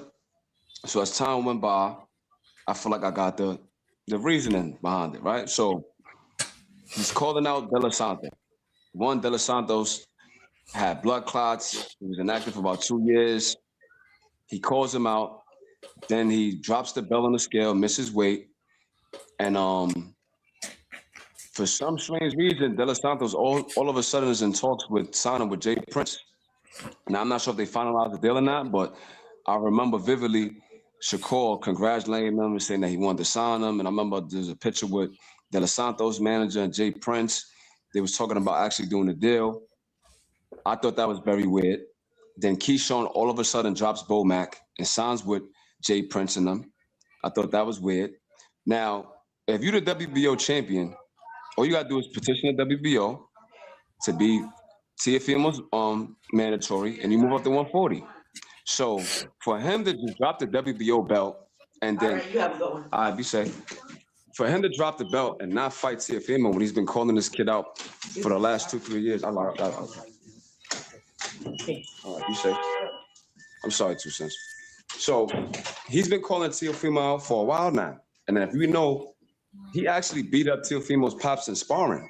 So like there's history there, there's bad blood there, and then he had the belt, he could have moved up. So all of a sudden Shakur decides to fight Teofimo out of nowhere. So this dude goes with Jay Prince, fights Bomac. De Los Santos goes with Jay Prince. He's, probably, recuperating from the blood clots and stuff like that. And then all of a sudden Shakur gets this fight. I just think that's like very, very weird. Then Richard Hitchison was supposed to fight Jermaine Ortiz, but then all of a sudden Keyshawn gets the fight. Then he was talking about skipping 140 and going to 147 after calling out Tank and saying that Tank been tricking the game and this, that, and the third. So I just feel like for me, I think that's the reason why he did that with De Los Santos. As far as dropping the belt on the scale, firing Bomac, and then signing with Jay Prince. How do you fire your whole team? I just think that's like very odd. But now that we see that Shakur all of a sudden is fighting Teofimo, I definitely think that was the reasoning behind it. Hey, Preem, that was real. I thought he didn't really fire Bomac. I thought they came back and said, he didn't really fire Bomac. No, I think he left fired him. him. He said he got. Hey, that's cool and all. But my most protected fighter is Bivol. It's Bivol. He ducked Beterbiev and Benavidez all in one go, man. He fucking ducked the rematch with a fake injury or whatever. Then he ducked Benavidez by dropping his belt. He's the most protected fighter of the year. Yeah, but how you cut me off, gang? Like I'm trying to figure out like. Yeah, that's crazy. Yeah, hold on. Yeah, because I wanted to explain this because I'm gonna clip it. So that's what you think happened, Big Supreme? That's what I think. Because if you So look you at think it they like, went through all of that? So what else would be the agenda though? Like, you know what I'm saying? I have no, I can't speak on that because I don't know the behind the scenes. But just looking at the way it happened, he's been calling this man now for a while. Like the animosity's there, the bad blood's there. They're on the same promotional company. Shakur left and went to the zone. It doesn't make sense for him to fire Bomac and lose the belt on the scale intentionally, and then all of a sudden Shakur, your best man's got the fight with Teofimo. Nobody's even thought about that fight. Now it's a good fight. I'm just saying, like, he just was saying that he feels like he's too small and he can't go up to 140, 147. Now he could fight Conor Ben. Now he's fighting Teofimo. I just think that's just odd. Like for me personally, I just think that for you to say that Shakur is your ride or die, your best friend, you'll never fight him. Then y'all signed to the same management company, and essentially, basically, you can't fight him now. I just think that's like, that's just my theory. I don't know why they decided to do that, but it comes across like that because nobody was calling for Teofimo versus Shakur. You wanted Shakur versus Tank, or Tank versus Teofimo, or Keyshawn versus Teofimo. So all of a sudden, like, you got a unification with these guys in New York. Like, it just seems weird. No, but to be fair, like those young between Tio, Shakur, Tank, Devin, all those guys, everybody wants to see them match with each other. It's not like people actually wanted to see that fight as well, you know. Nobody thought it was going to happen. That's the only difference, you know. But I will say, I do think that I think Keyshawn is just young. I think a lot of things happen because he's young and energetic, you know. He goes through a lot of, you know, when you're a young guy like that, you're very emotional. You go through a lot of different things. I think he missed it out. No, really. Yo, Keyshawn reminds me of my little brother all the way, 100%. Like he's like little. Keyshawn is like 26 years old. Boy, stop it. He's not no little boy. I mean, relative to me, he's younger, you know. So like my brother's about the same age too. They act similar. Like I think it's just like I think he missed. I don't think he missed weight on purpose. I think he just couldn't make it. Like he got to a point and he was like, "F it." And he probably thought that Dos Santos was still gonna take the fight. I don't see Keyshawn the type of person who would like sell all his tickets knowing he wasn't gonna take the fight wasn't going to happen. I think he thought that the fight was still going to happen. He just figured like he reached the point where he couldn't make it no more. All right, so let's move on. Let's move on. Wait. I'm not hearing y'all take though. Like what? Who are y'all rolling? Y'all all rolling with Keyshawn? What's what? But what's the category? No, he was just breaking something down. That's all. No, Keyshawn. Everybody most protected fighter. I think. Oh, you talking about the protected fighter? Oh, okay. Yeah, well, we was going through the panel. Everybody was naming who they picked for the fighter and stuff. I thought that's what we was doing. That's why I jumped in. Now we doing that, but like we didn't finish that particular segment though. So now that segment is gone and 2 Cents decided to move on, now we could give you our picks. No, what I'm saying, what's 2 Cents protected fight? My most protected fighter. I haven't picked yet. I would say my most protected fighter. My most protected fighter. I know who mine is. I would have to go with. It's a tough one, y'all. Who y'all got? I got Tank. 100%. I feel like his fans protect him from everything. I feel like him, like when the Lamont Roach fight was about to happen, everybody was like, "See, you see, that's what real champions do. They run it back when there's a question." As soon as that fight fell through, his fans came to the rescue. Well, you know, he's gonna make a lot of money. Who's Lamont Roach anyway? This and that, you know. I feel like anything that Tank does is just like the protection agency. Like, of course, his promoter. This promoter, you have everybody just comes to his rescue whenever like shit doesn't go right. I pick Tank. I definitely think the fix was in with that Lamont Roach versus Pitbull fight. I think that the PBC only, offered that fight to Lamont Roach so he can possibly get beat, and Tank won't have to do the rematch too. So I kind of give credence to what Hacker was saying. So y'all don't think Bivol was protected this year? Hell no. Because I think Bivol was injured. Dropping the belt to Duck Benavidez. Nah, they had that video of Bivol dancing, talking about he was hurt his back. Right, that's what I'm saying. Broke back Bivol. Y'all gonna give him a pass? Yeah, he did. I don't see him as a Duck. When you get That's who 25, he ducked. man. He ducked the trilogy. He ducked the trilogy and he ducked Beterbiev. But that doesn't mean So that. so he's wait, protected. did It means Anthony he's ducking. Joshua fight Ngannou and Jake Paul this year? no, Nah, and Ghana was Ngannou like was late like a year or two, 24, Dubois, wasn't it? like around November. Dubois and Jake Paul, I think. Yeah, Dubois. Yeah, knocked- AJ got Dubois knocked out by the Triple D first. He fought Dubois, Jake Paul. Okay. Yeah, he got knocked. Dubois did him Yeah. bad, man. That's crazy. Had all that momentum and then Bivol got by Usyk suspect, like that. man. Crazy. That's heavyweight for you, though, man. That one punch changed It is, everything. yeah, you're right. Yeah. You know who my most protected fighter of the year is? Who? You know, I love him. Always talk about him, but it's definitely Inoue. Inoue is the most protected fighter in the sport, for sure. Why? Everybody know I'm a big Inoue fan, but he's definitely the most protected fighter in the sport. When you look at Bivol, right? So when I think of a protected fighter, you think of a Canelo, right? You think of an Inoue. Like Bivol become undisputed and then being forced to essentially drop the belt immediately lets me know he's not protected. He could have just strategically avoided Benavidez, and Mauricio would have been like, all right, cool, and just let him go on with the trilogy with Beterbiev, and there'll be no issues. But they immediately stripped him. That lets me know he's not protected. Even though he might have faked the injury or whatever it is that people say he did, the fact that he got stripped, it lets me know he's not protected. Inoue has been avoiding the southpaw kid, what's Ahmed Aliyev, for years. He finally fought him. All his fights, he's been like a minus 8,000 favorite. Now, I'm the first one to give him his credit as a pound for pound elite. He still got undisputed 2 times in 2 different weight classes. He's like one of the most active boxers right now. But he's been fighting a lot of layups, bro. Like, we talk about tune-ups. He's been fighting a lot of dudes that has no business in the ring with him. Now, you might attribute that to like bantamweight not having a lot of great talent and stuff like that, or whatever you want to call it. But he's super duper protected, bro. If you look at all his odds, it's always minus 7,000. Like, for him to knock out Picasso this last weekend was like minus 750. Like, what money are you gonna make with that? Like, and the over under was like 6.5. So it's like, I don't think nobody's more protected than Inoue. Like, when we say to move up to 126, it's always excuses. No, you gotta let him be great and this, that, and third, and why you want him to lose? And nobody says that about Tank. They want Tank to go up to fight Conor Benn. They want him to fight Crawford. They said they would. I seen people say they wanted to fight Boots. We seen people say Haney should move up to 154. Like, everybody else gets told they need to move up and they challenge themselves. Anyways, like, he can do whatever he wants. So I think it's Inoue. Hey, I ain't mad at that. Okay. I think Bivol is a good one because he did duck out of them fights and drop that belt.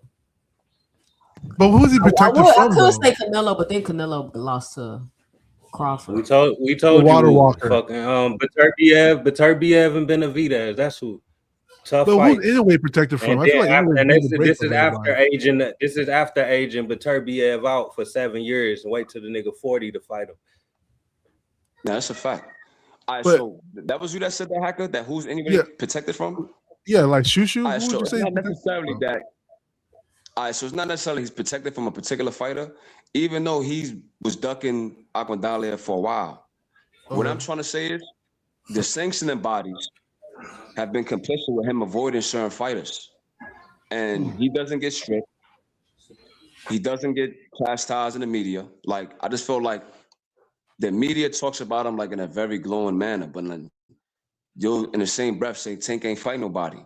You'll say Haney not fighting nobody or whoever else. Or Crawford has a bad resume, but who the fuck is Inoue fighting realistically? Like, But Who was here's he the problem. playing? Here's the problem. The guy got so many titles, bro.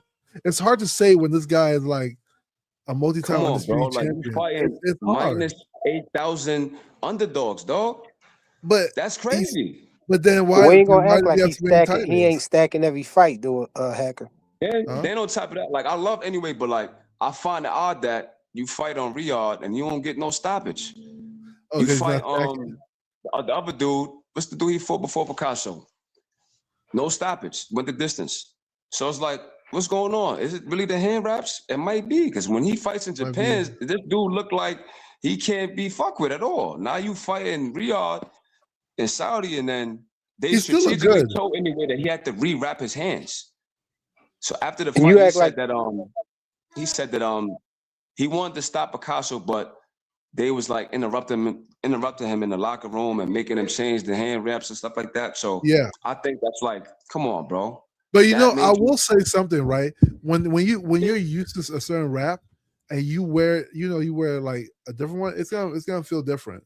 So like if you're used to stacking and then you not stacking, it's gonna feel different. Of course, bro.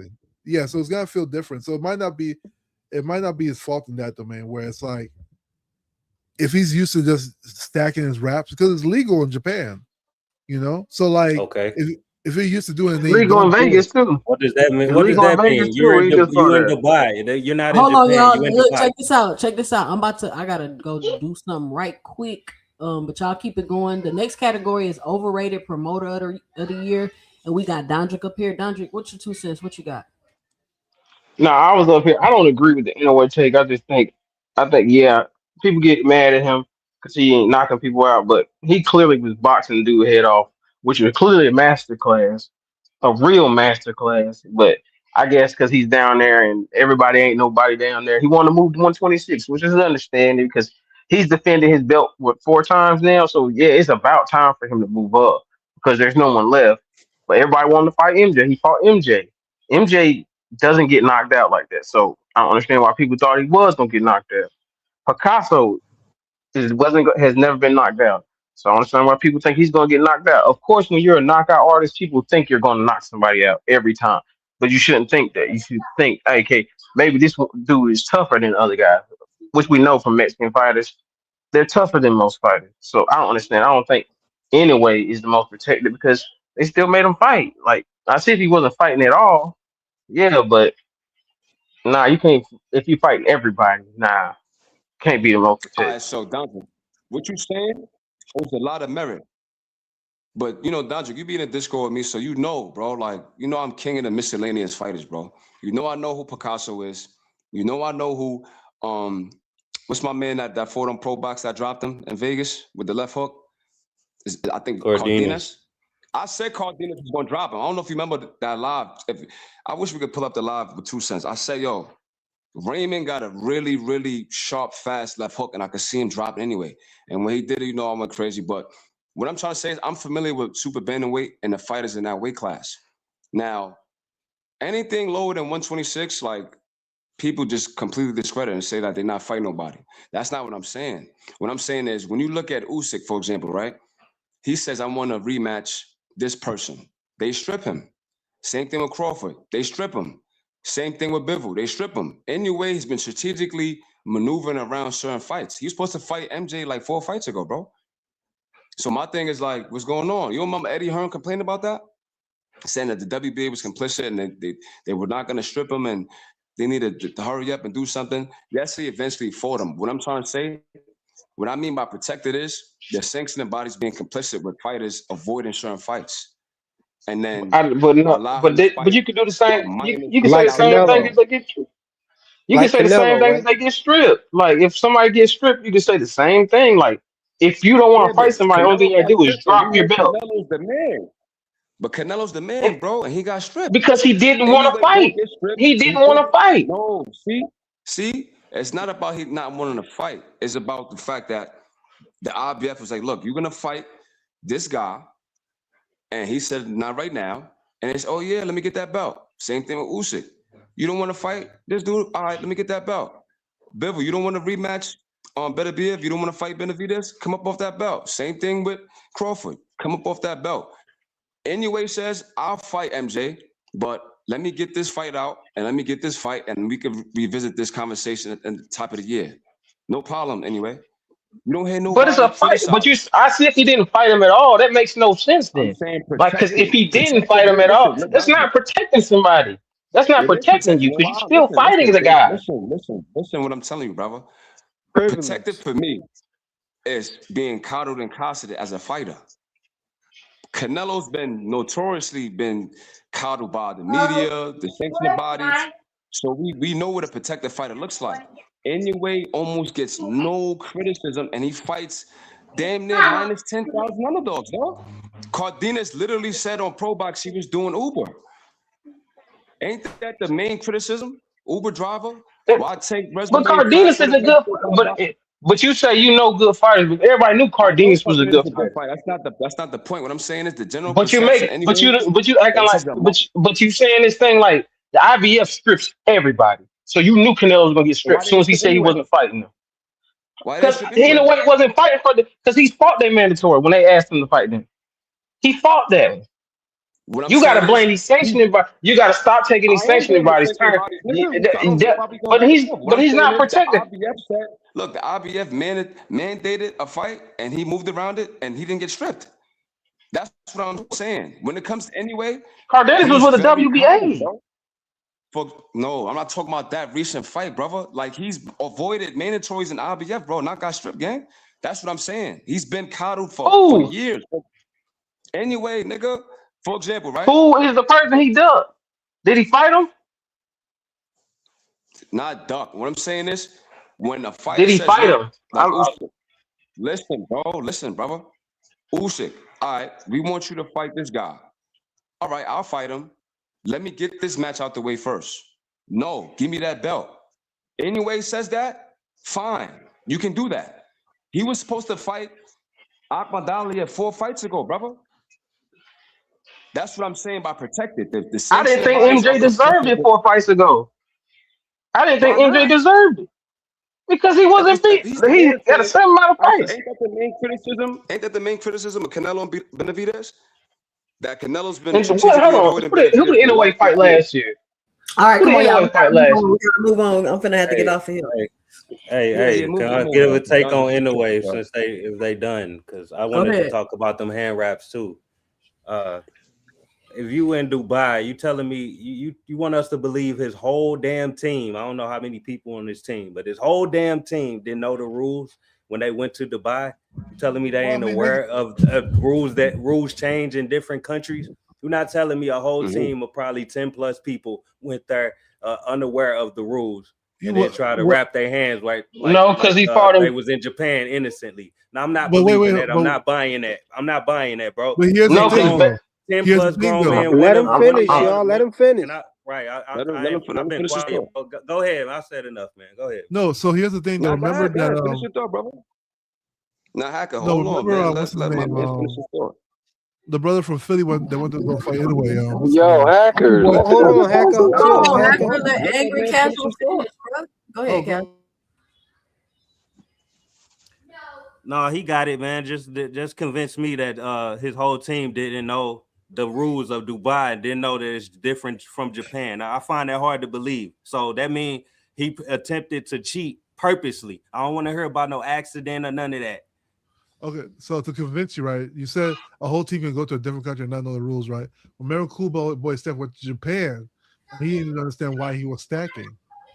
So you will say you can make the same statement to Cool Boy Steph's team. How come y'all don't know the rules? You go to Japan and you don't know the rules about stacking. You know, it happens. If you're just used to not doing something, it's a difference between one person going to another country and not knowing the rules based on what another person doing with their gloves, and then the person that's doing the thing with their hand wraps going to another country and they pretending they don't know the rules. That's two different things, bro. It's the same. You're talking about an opponent versus the person who actually wrapping their hands in a different country. It ain't. Can I answer that? Can I answer that? It's the same exact thing. You actually came in there and explained it to him and then left and had to come back and explain it to him again. And he literally said he understood. He said you understood. That's all I'm gonna say.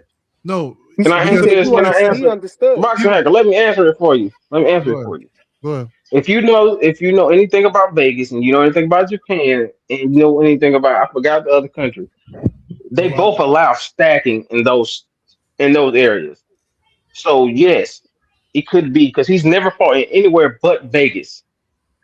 So he was still allowed to stack his hands when he was in the US. So let's not act like he wasn't there. That's not true. That's not true. He's fought other places in US. I'm talking about this year. But he stacked there too, though. Yeah, he stacked there. Right, so stacked in Vegas. That makes the point even stronger because the last knockout he had was in Vegas. He could stack his wraps. The last 2 fights he went the distance. It wasn't in Vegas. It wasn't in Japan. So where's the other fight was at? What's the other fight? What other fight was I that? I know. don't remember. I know It was in Picasso Riyadh was in season. California Riyadh. and Riyadh. Yeah, Oh California. yeah, Riyadh. You're right. You're right. Yeah. And then So he it fought might be. That Vanderlei might in be the Vegas. reason. I ain't gonna lie to you.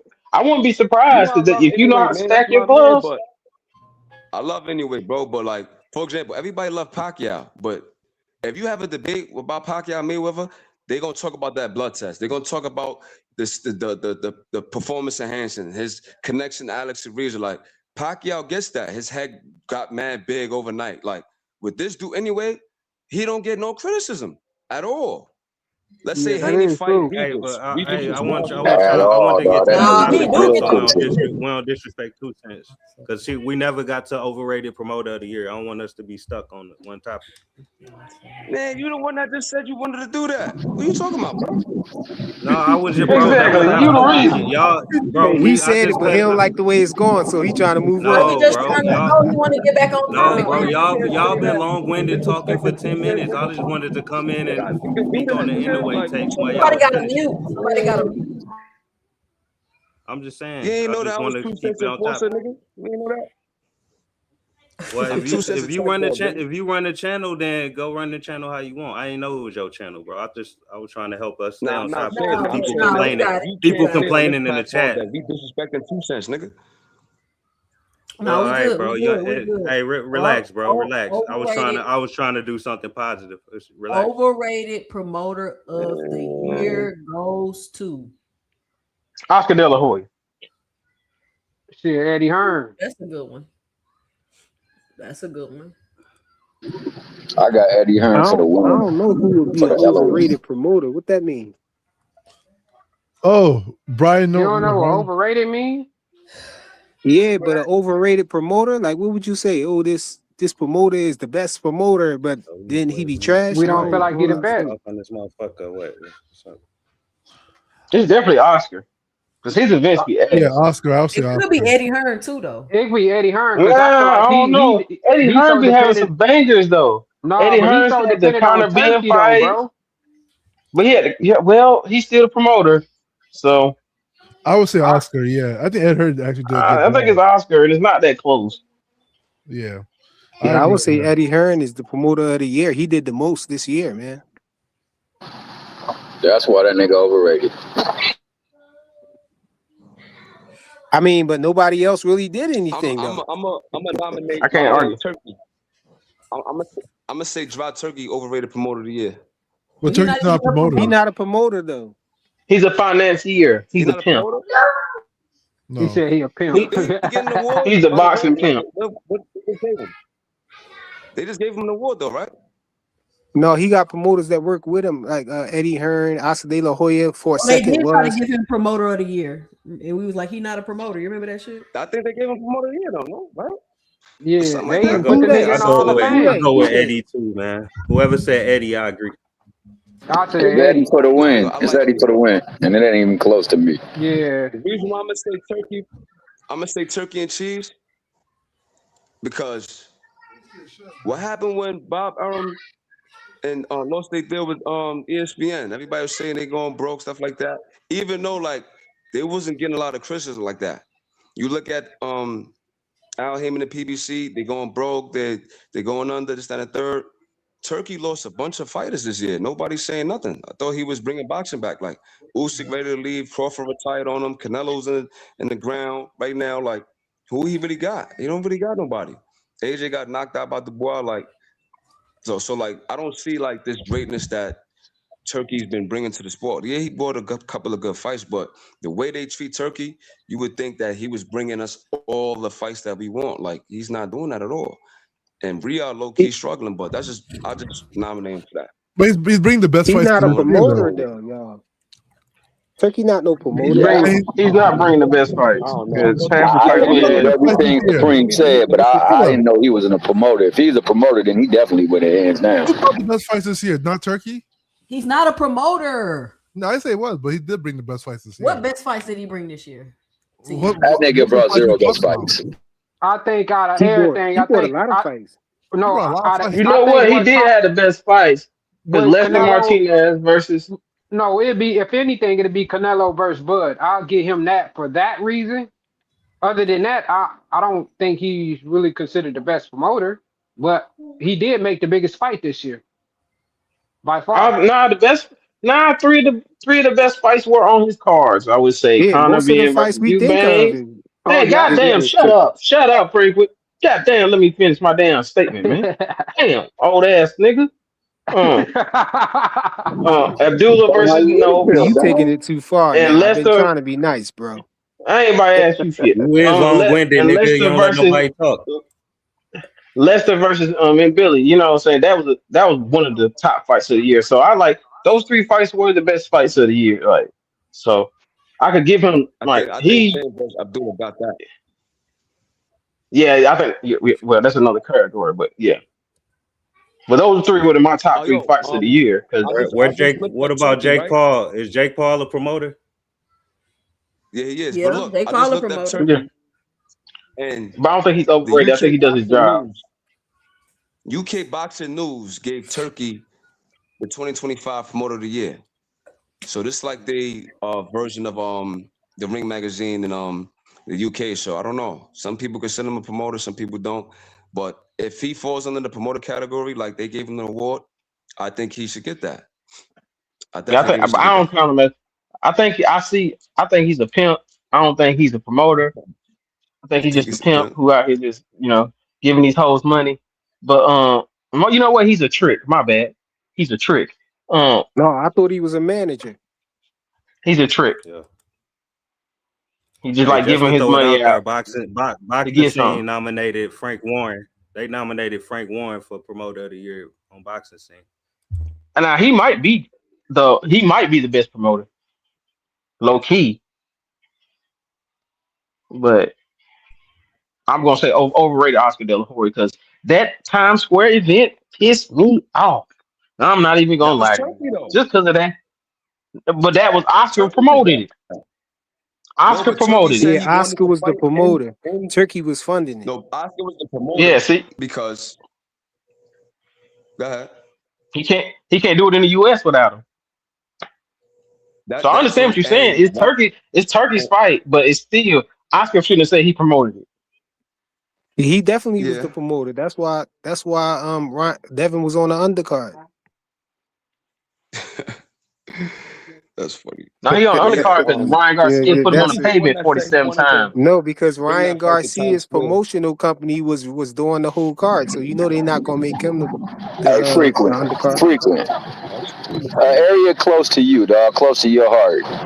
A nigga from there who's really truly a star in the making was promised to be a star. This nigga has done zero for him. He threw another one of his boxers under the damn ring.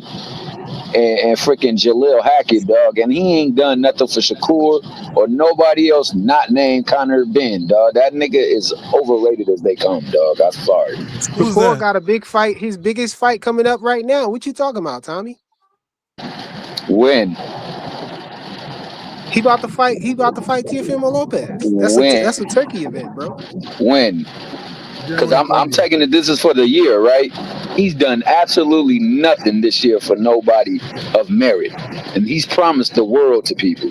He ain't delivered nothing. Devin Haney got a 3-fight deal, bro, and he beat Brian Norman. What the fuck? Off of Eddie Hearn? You saying he talking about Turkey Al-Sheikh. Yeah, I'm talking about Eddie Hearn. I think he wins the award hands down myself. Oh, you talking about Eddie? Oh, okay. You said Eddie's a bad promoter? I thought he I think he did good by Boots. Boots had really two. Then Boots had two home coming fights and all of that. And he didn't courtesy of Eddie. this year, did he? He said he was gonna make him a superstar, a name that everybody clamors for. Are you clamoring for Boots? If Boots go, let's say, on the run from the law after dragging people from the club, is everything gonna be about Boots? Boots not Tank, bro. What you talking about? But I'm saying he's gonna make him the star of stars, and he's not doing that. More than the year. I think he doing all right by Boots. I I like Eddie Hearn. 2 Cents, who you think is the most overrated promoter? Forget all these niggas thinking. Eddie Hearn. I think Oh, Eddie Hearn shit. is an overrated promoter shit. because if you look at Eddie Hearn fighters, I feel like people go to Eddie Hearn to find fighters to lose, like feeder promotions.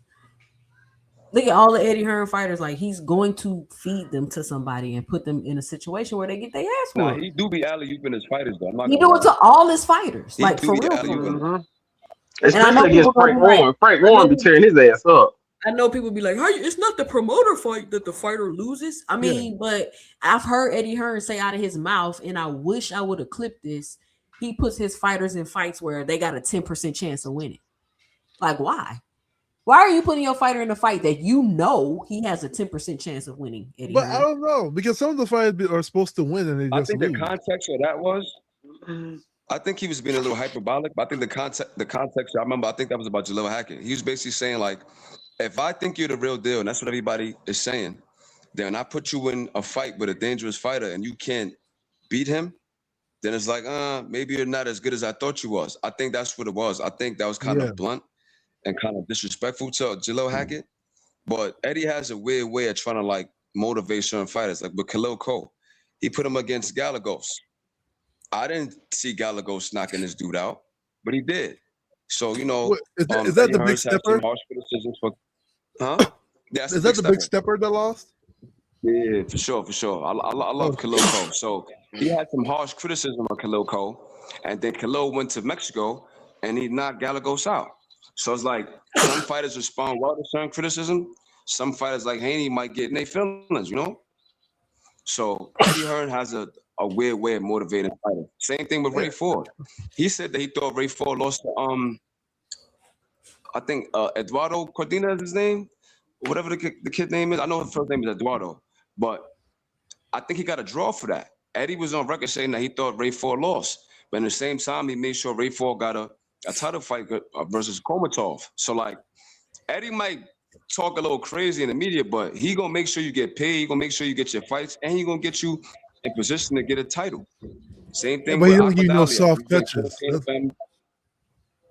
He don't give his fighters soft touches. A lot of his fighters lose. Oh, yes, he do. Oh, yes, he do. I could have swore Lima was a soft touch. I could have swore Josh Padley was a soft touch. What are we But a lot talking of about people here? weren't trying to What are fight we him. talking about here, man? Lima was an underdog. Josh and fought Padley was a back backup fights, fight, brother. bro. You can't say he's a soft toucher. This dude has been the underdog 4 different times in different countries, and he's been winning. And he's a strong, natural 154-pounder that fought at 160. So, like, if you really know boxing, what you're looking at, you can't say that. The main thing was Lima was a big dude with some punching power, and Boots has been fighting guys that are little than him. Then Boots goes in there. If Lima ain't a soft touch, then Tank resume is great. Then nobody said Lima is. First of all, you can't say Boots is getting criticized for taking a tune-up and then say Lima's a soft touch, bro. Like that doesn't make sense to me because even someone like Greg Hackett, a tune-up ain't a soft touch ain't the same thing. Listen. No, what I'm saying is Virgil wanted a tune-up.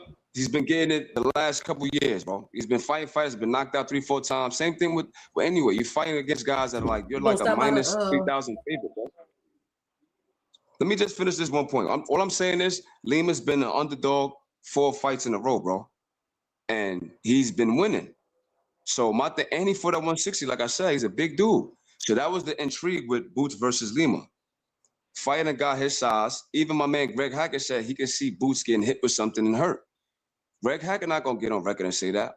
Of course, we see the fight and Boots doesn't something horrific, but that's because Boots is a great fighter, bro. So I can't say that Eddie Hearn gives his fighters soft touches when Khalil Cole lost, Ray Ford lost, Bivol lost. Yard was with Frank Warren, but he used to be with Eddie. Like a lot of his fighters be taking losses, bro. So you can't say he's giving them soft touches. And he's on record criticizing his fighters. From Haney to Ray Ford to Cole. So how is they getting soft touches? That's another thing he do that make him not a good promoter. He criticizes fighters. Like he throw them under the bus. Like yeah, he do that shit a lot. All right, here we go. Here we go. Next category. Listen, I'm telling y'all, we need to do this again and I probably should present it in a different way because I'm glad how it opens up conversation. You know what I'm saying? Yeah, yeah. Cash grab of the year. Who y'all got? I think I say Bud and Canelo. I'd say AJ versus freaking Jake Paul was a cash grab. That AJ was- versus Jake Paul. Yeah. Yeah, I'll go. I Yeah, got- yeah, yeah. You I know got what? I Paul. switched that. I I'm gonna forgot go with about Brian that. Norman and Devin Haney. Hanos? I'm gonna go. Yeah. I'm gonna I go gotta with go with Stephen. Jake Go with Paul. Stephen Jake Fulton. Paul. I'm gonna go with Stephen Fulton. Nigga didn't even try to make weight, man. He just went in there and tried to. Oh, he Mm. got his ass, bro. He got his ass beat, bro. That's a good one. No, that's a Cash damn grab, good yeah. one. Now that is a good one, but is that really a cash grab? I don't know, Nah, but It it ain't got that. his we ass show I up ain't to saying fight. that it's big money. I ain't saying it's a big payday. I'm just saying that he went in there to just get the check and get the hell out of there. He didn't go to fight.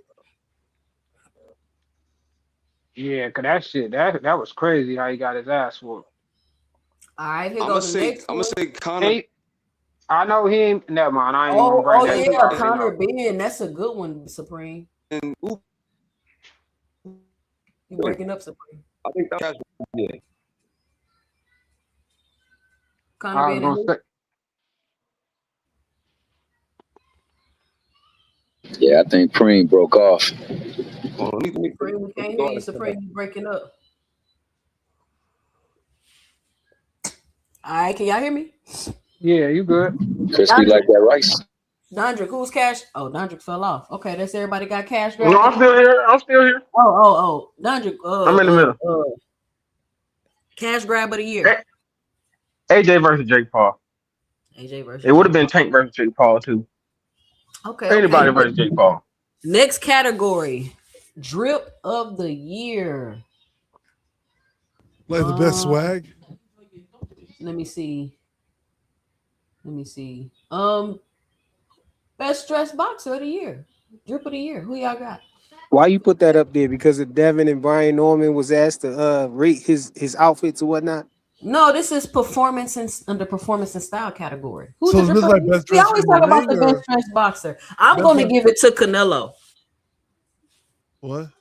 I'm giving best Canelo? dressed to Canelo. Yeah. Yeah. I don't be looking know, at how bro. he's dressed. I don't know. I like the guy who fought Nakatani, Hernandez last week. He had his shorts was cold. His whole little outfit was cold, and his team, they little clothes was looking nice, bro. With the little Mayan stuff on it. Like Hey, little I don't know. I outfits. ain't never seen nothing like that. Y'all gotta check that out. Oh yeah, I can't Y'all front like really he. who had the best in-ring outfit actually. Like, Hey, I was a in-ring outfit. Cool boy Steph. yeah. I was Cool gonna boy say when Steph. Cool Boy Boys, Steph came out with the them Timbs on, that was Philly style right there. And he had the jean boxer trunks. That shit was dope. I ain't gonna I lie. like it a Cool Boy. Yeah, But Boost be coming through with the outfits too, with the loud colors. Like I like that shit. Yeah, that shit fire. I like. Yeah, I that. say Boost number. I say Boost probably be running up, but Cool Boy Steph when he came out with the Timbs on, with the butters on, yeah, it was a problem. But his last fight, he had the butters on too, and he ain't look good. Yeah, but his And they knocked the niggas souls wasn't. off They him. wasn't. Shaq, he outclassed him. He just came to butter the toast that night, bro. But yeah, I'd say as an overall whole for the year, your boy Boots do step out on every ring entry. He becoming nice. All right. Who had walkout of the year? Walkout of the year? I think it was Bud when he came out with that Mexican music. Yeah. No. This one I might didn't like throw- that walkout. Was that? Jake Paul had Tekashi 6ix9ine. Nah, that was trash. Hell no. Yeah. Rat ass What about nigga. Deem the Great coming out with that PD song? Well, Hey, Clarissa Shields came out with Rick Ross, that's normal. Boing, the boss of all bosses. boing. I don't even like Rick Ross, but she did come out with Rick Ross. Nah, I can't stand Rick Ross. I mean, I wasn't really paying attention to a lot of those this year, so I'm not even gonna lie to you. But that's what you'll be looking forward to see the walkouts. True. I mean, but none of them caught my eye. Like, that's part of the reason Tank got happened on him because he brought Jim Jones bad luck ass. Man, I ain't like him. That was a Yeah, I that say shit- Bud. That's that what I'm shit saying. whack as Can I, walk out. can I, That was can I just throw whack can as I throw walk mine out. out real? Can I throw mine out real quick? I got the Who you got? Eubanks, man. I got Chris Eubank Oh dancing with yeah, Chris Eubank Eubank, with yeah. 50 walking out. Cent. You know what? That shit was With fire. 50 Yeah, Cent, with I 50. give it to Eubanks. Yeah, I that give was it pretty to tight. Eubanks. Yeah, I give you Eubanks. I give you I Eubanks. get the Eubank too. I give it to You know, Eubanks. Eubank got cooked. Yeah, I give it to him. He said, at Hey, least my give him that. man Eubanks looked at his pop shoes though. When he looked down at them shoes, he Yo, was the like, best "Nigga, what is dresses is them, Eubank's dog?" dad for real though. Eubank's dad be dressing like shit. You Nah, know? he dressed like Eubank dad is an interesting Nah. character. Boxing, Now, Eubanks' dad Twitter, do not dress like no shit, bro. You tripping? That man got some class to him. Cuz He looked like he looked rich, man. boxing Twitter menace of the year. I think this Yeah, gonna be this. I might get this to Bud. Oh, maybe Bud, yeah. hell no, not Bud. Nah. No, because Bud went on that crash. I think mine's a double. I think it's Shakur and whoever he want to team up with that week. Because It's not he really a always menace, jumping though. somebody. He be jumping somebody. They be jumping somebody on Twitter every other week. If it's on Shaqy Foster, it might be Tank, it might be anybody, it might be T.O. They gonna jump somebody. They did call him Twitterson. That was cold word right there. Like, come on now. All right, Yeah. all right. Who you got? But Bud had the one that crashed out that everybody kept talking about. I think it's Bud Crawford. He been bitching on Twitter for like 10 years straight, man. And then this nigga 10 years straight can't spell nothing right on Twitter. Hey, real facts though. And they got the autocorrect though. Okay, Angry Casual. Man, his phone ain't installed with that shit or something because this nigga be That struggling. nigga got that jitterbug. All right, here we go. It's giving Bare Minimum Award for the most underwhelming big name performance. Who y'all got?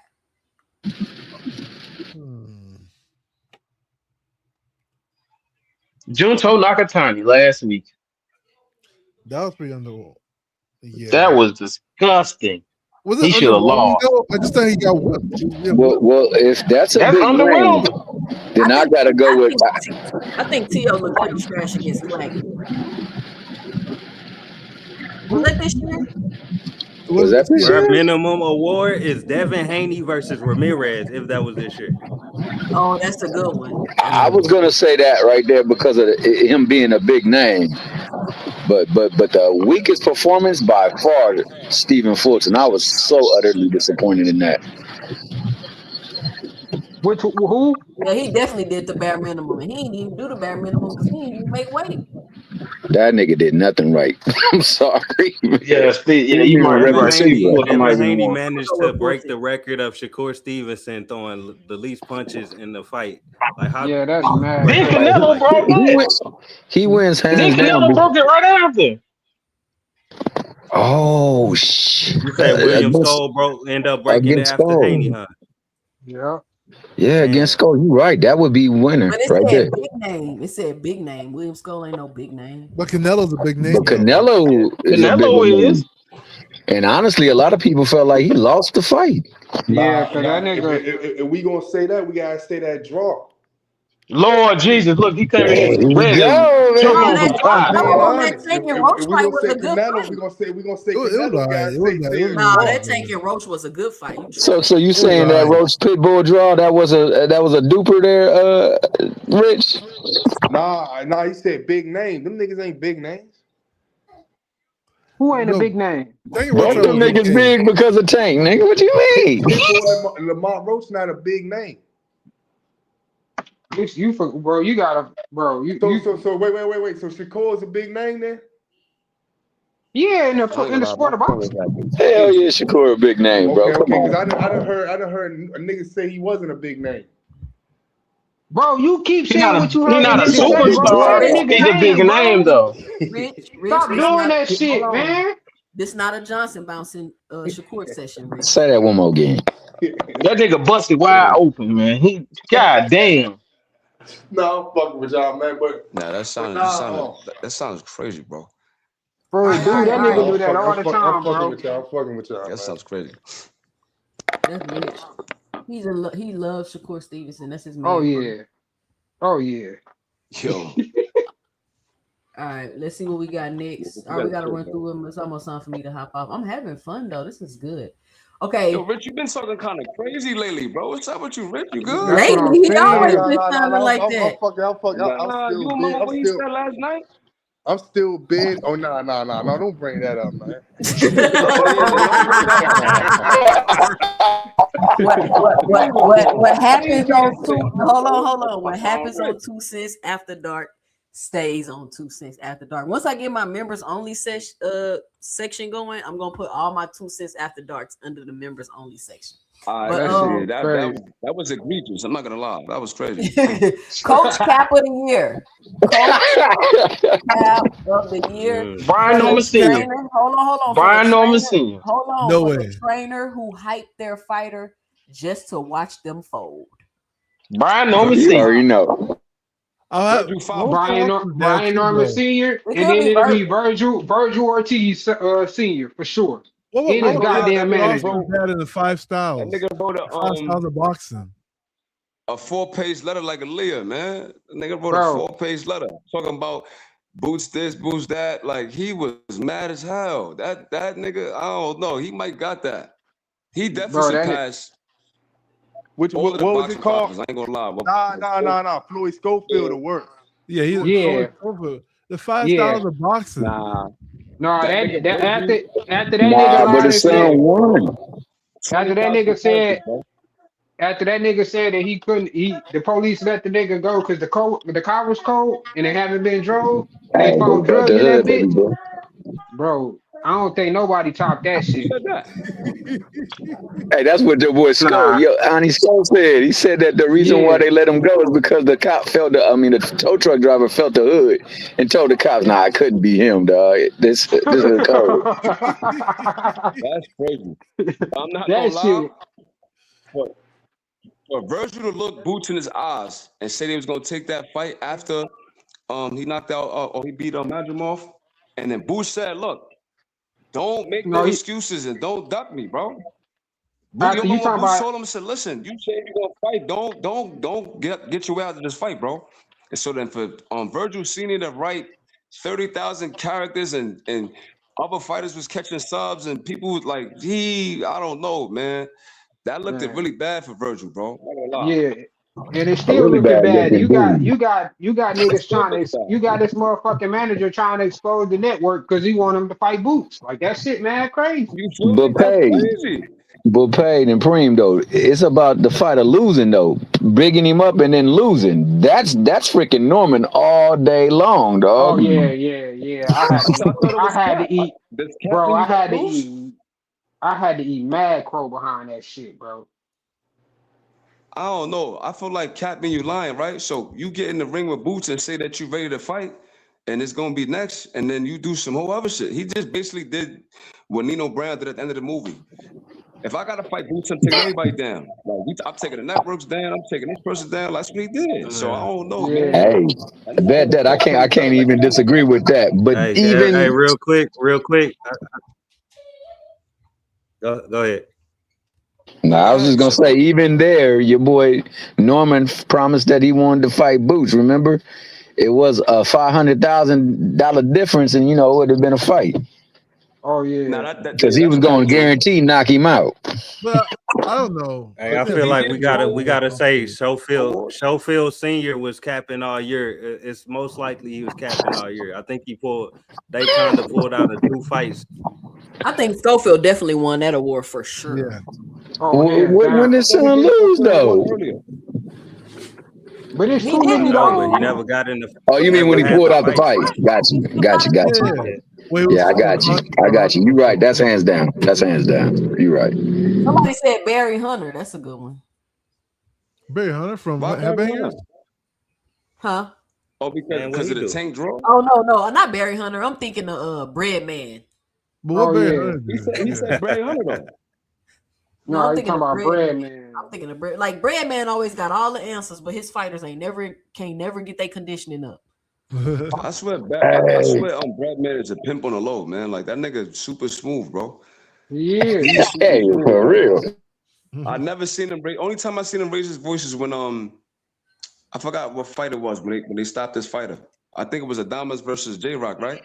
I Man, never all seen a his nigga act fighters be like that. getting beat the Yeah, I fuck remember up. that. You're right. Why Yeah, is he was Breadman about to such a fight the good ref and trainer? all Can that. I've never seen Breadman act like that. somebody tell me why Breadman is such a good trainer? Like I've never like I what don't Because that know. is nigga it? got the gift of gas. That nigga just be talking that smooth shit. They like, yeah, he's a good trainer. Yeah, That he nigga ain't just sound shit. like a good trainer, I guess. All But right, I wonder Yeah. why I say Barry Hunter though. who got somebody being funny online? That was capping DGAL. Oh, Who got cooked online the worst this year? Boxing hacker. Boxing hacker. Boxing hacker. Hey, we need to have this a is 2 about Cents Boxing Panel Awards. That'd be a good this is one. about the home team, or this is about just like in the sport of boxing, period. In the sport of boxing, period. Who got cooked the worst online this year? I Cooked think on Haney. I was gonna Before the say Nova Haney. win, Haney got Oh that. yeah. Nigga was on Yeah. Haney ass. Yeah, they did. Yeah, Devin Haney got cooked. Nah, it was Tank. Tank. I done got my hair done Nah, 2 days niggas was ago. cooked. Nah, Niggas was cooking man. Haney, That bro. shit went platinum, nigga. I think it Yo, was No, you I know, gotta I gotta say all Tank. the announcers were saying that Haney got a glass chin and glass jaw, and they like Haney been getting cooked bad, bro. Yeah, I mean it Like, makes I But sense. don't they know You about know, but He they been bring getting it on small themselves angles. though. A you know lot the of times hate Yeah. they the hate They Jesus do. too. You know, it'd be like that. Okay, Yeah, but your wait. boy was bent over prone style with boo boo stains in the back of his shorts, dog. They played that left and right, dog. Come on, dog. That ain't nothing That worse than wasn't that. 24. That wasn't I want to before You that. thank. remember I want to when thank. Hold on, Bill let me say Haney this. petitioned the zone takedown? Okay. This concludes the 2025 2 Cents Boxing. Hold on, y'all. Let me find it. All right, this concludes the 2025 Casual Boxing Awards presented to you by 2 Cents Boxing. Shout out to everybody in the chat that participated. Shout out to everybody on the panel that participated. This was a lot of fun. I know y'all been going around doing all the other categories. I just want to bring something different and a little bit more fun this year, and something where everybody can really be able to get their perspectives and opinions off, and something that was just a bit more casual. You feel what I'm saying? Something that the people that don't know shit about boxing pay attention to. But shout out to everybody that joined me today. That wraps up the show. Let's give a big round of applause. Make sure I have a lot more fun with this. I really just literally came up with this idea yesterday, and I was like, "Oh, I'm gonna do a casual boxing show and do all kind of crazy categories that people like to argue and talk about." But panel is open now. Shout out to everybody that joined me today. If you're listening to the replay, let me know and drop it below y'all 2 cents on some of these categories. Let's keep it going. Like this, it's gonna be fun. If y'all watching the replay, let me know and drop it below. Panel's open. In a way, So we get cheater of the year. freestyling right now, just talking? There's no way they didn't cheat though. Why he In cheated a way, though? cheater of the year. No, My he, nigga, he Cheater of the year, knew man. about the hand wraps and he wrapped them anyway. What is that, dog? no, The hold nigga on. I keep saying rescheduled that. a Nah, he freaking did. test when he All was right, so going to look. get.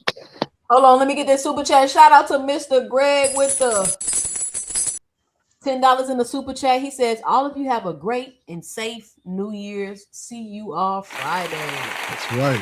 My man Go watch Billy D. Stranger Williams right Things. there. Stranger Things came out today.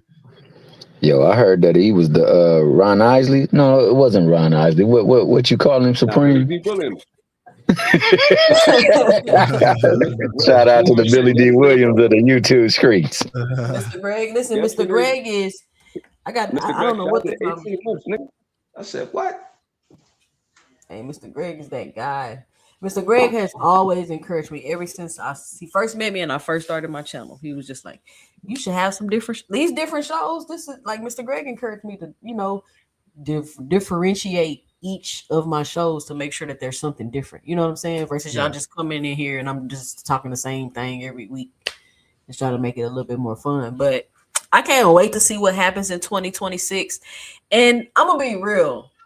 At this point, Earl, just call it quits, bro. But I did see that he posted the gloves on Instagram, and everybody like, "Oh, Earl coming back, Earl coming back." So if he come back, I would love to see him come back and fight.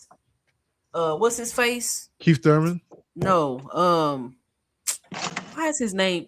Charlo? Tony Harrison. Tony Harrison. Tony Yeah, Harrison. that's good. Yeah. I think like that's a great tune up Yeah, for that'd be him. Because crazy if Tony you Harrison can't boxed beat Tony Gerardo. Harrison, Earl, then you just need to you done. You done. I So think he just take his money and enjoy his life, man.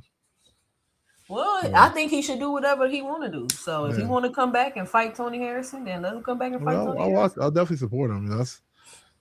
I mean, EJ's my guy, man. So I always support him. But I want to see him always in boxing, like how he's a promoter now. I think people still want to have access to Earl. Like they still want to see him. Like even, look how people act when he's even at the fights. Like they still want him in the sport and be able to, in some capacity. And I think he'll be a good promoter. He gonna talk. He not gonna talk too much. He gonna say what's important and what he need to say. He gonna cap if he need to, because we damn sure know he gonna cap, because he was capping his ass off in the lead up to that Terrence Crawford fight. So I think that he'll do a good job, and he'll still be able to, stay relevant in the boxing space. If he retires today, he's gonna be one of the best welterweights of our generation, right? Absolutely. Yeah, absolutely. I think he's gonna be one of the great ones. I mean, losing to Bud, I mean, it's not a bad thing, Yeah, especially when Conte gave him that super PAC. And let me say this: I meant to tell y'all this about Victor Conte, right? Yeah. Now that Victor Conte is no longer with us, yeah, it's like I kept telling y'all, everybody was like, "Oh, snacking, y'all, the fighters." It was never about the fighters. It was about Victor Conte and him being involved in another sport that he could possibly ruin. Like this nigga almost ruined the American Olympic team. Like you know what I'm saying? He ruined boxing. I mean, baseball. Like he could have possibly, think about it. If Victor Conte would have got caught doing some shit, think about the implication that would have had on the sport. Think about all the world champions that he bragged about that work with him. Think about the legacy of all these black fighters that's so great that was working with Victor Conte that shit would have tore down. Think about what that really would have did with the sport. But so you want him out of the sport too, Sam? Yes, I don't think Victor Conte should have ever been allowed to be in boxing, because people are telling me he's an anti-drug advocate, but whole time, Victor, you did this shit, you got 3 people to sign up for what you said was the solution to the problem in boxing. It was all a front and a scam. And I think at this point, people should be able to just admit it and recognize Victor Conte duped the hell out of y'all. So would you want Roy Jones out of the sport because he actually did PEDs? Like Victor Conte? No, I'm not talking about. I'm talking about Victor, the person that has the ability to provide, not the people who actually did it. No, you blame the supplier, not the crackhead, man. I don't want the addict gone. I want the people supplying the addicts gone. That way, that problem is gone. Like Box Hacker, that shit don't make no sense. Well, here's the problem with that, right? Like, first of all, I don't think when we said he ruined our sports, those athletes that did things, they ruined themselves. One was Victor, because everybody had a choice to do what they wanted to do, and they chose to go with whatever, They ruined it. I think a lot of times we want to blame them. They did ruin themselves and their careers. Yeah, it wasn't Victor. It was them. He provided the drugs. What are you talking about? It was still them. You can't say he would it have been them if there was no Victor? They would have found another way. Yes, they would have found another way. Because they were looking for a way at that point. Yes, why not? Another Victor. That's what you're saying. Yeah, exactly. Nobody. Therefore, you still blame the supplier. Either way it goes, fam. He is not. The people that choose to take whatever they take are their fault. It's their fault. It's not Victor. Can't take something that you ain't giving. So, Boxing Hacker, why do drug dealers go to jail? Right, for supplying, right? But drug addicts also go to jail. Let's not act like, hey, if you don't go to jail for being a drug addict. You do go to jail for drugs. No, you don't. No, you go for possession. Possession of drugs, right? Yes, I could go outside and be high as hell right now. I'm not going to jail. Okay. Well, maybe public intoxication, but I'm not going to jail. I don't know about that. I'm not going to jail for being a drug addict. I don't know about that, But I mean, at the end of the day, like everybody deserves reform, right? And everybody don't deserve reform. Then how do we forgive people like Roy Jones?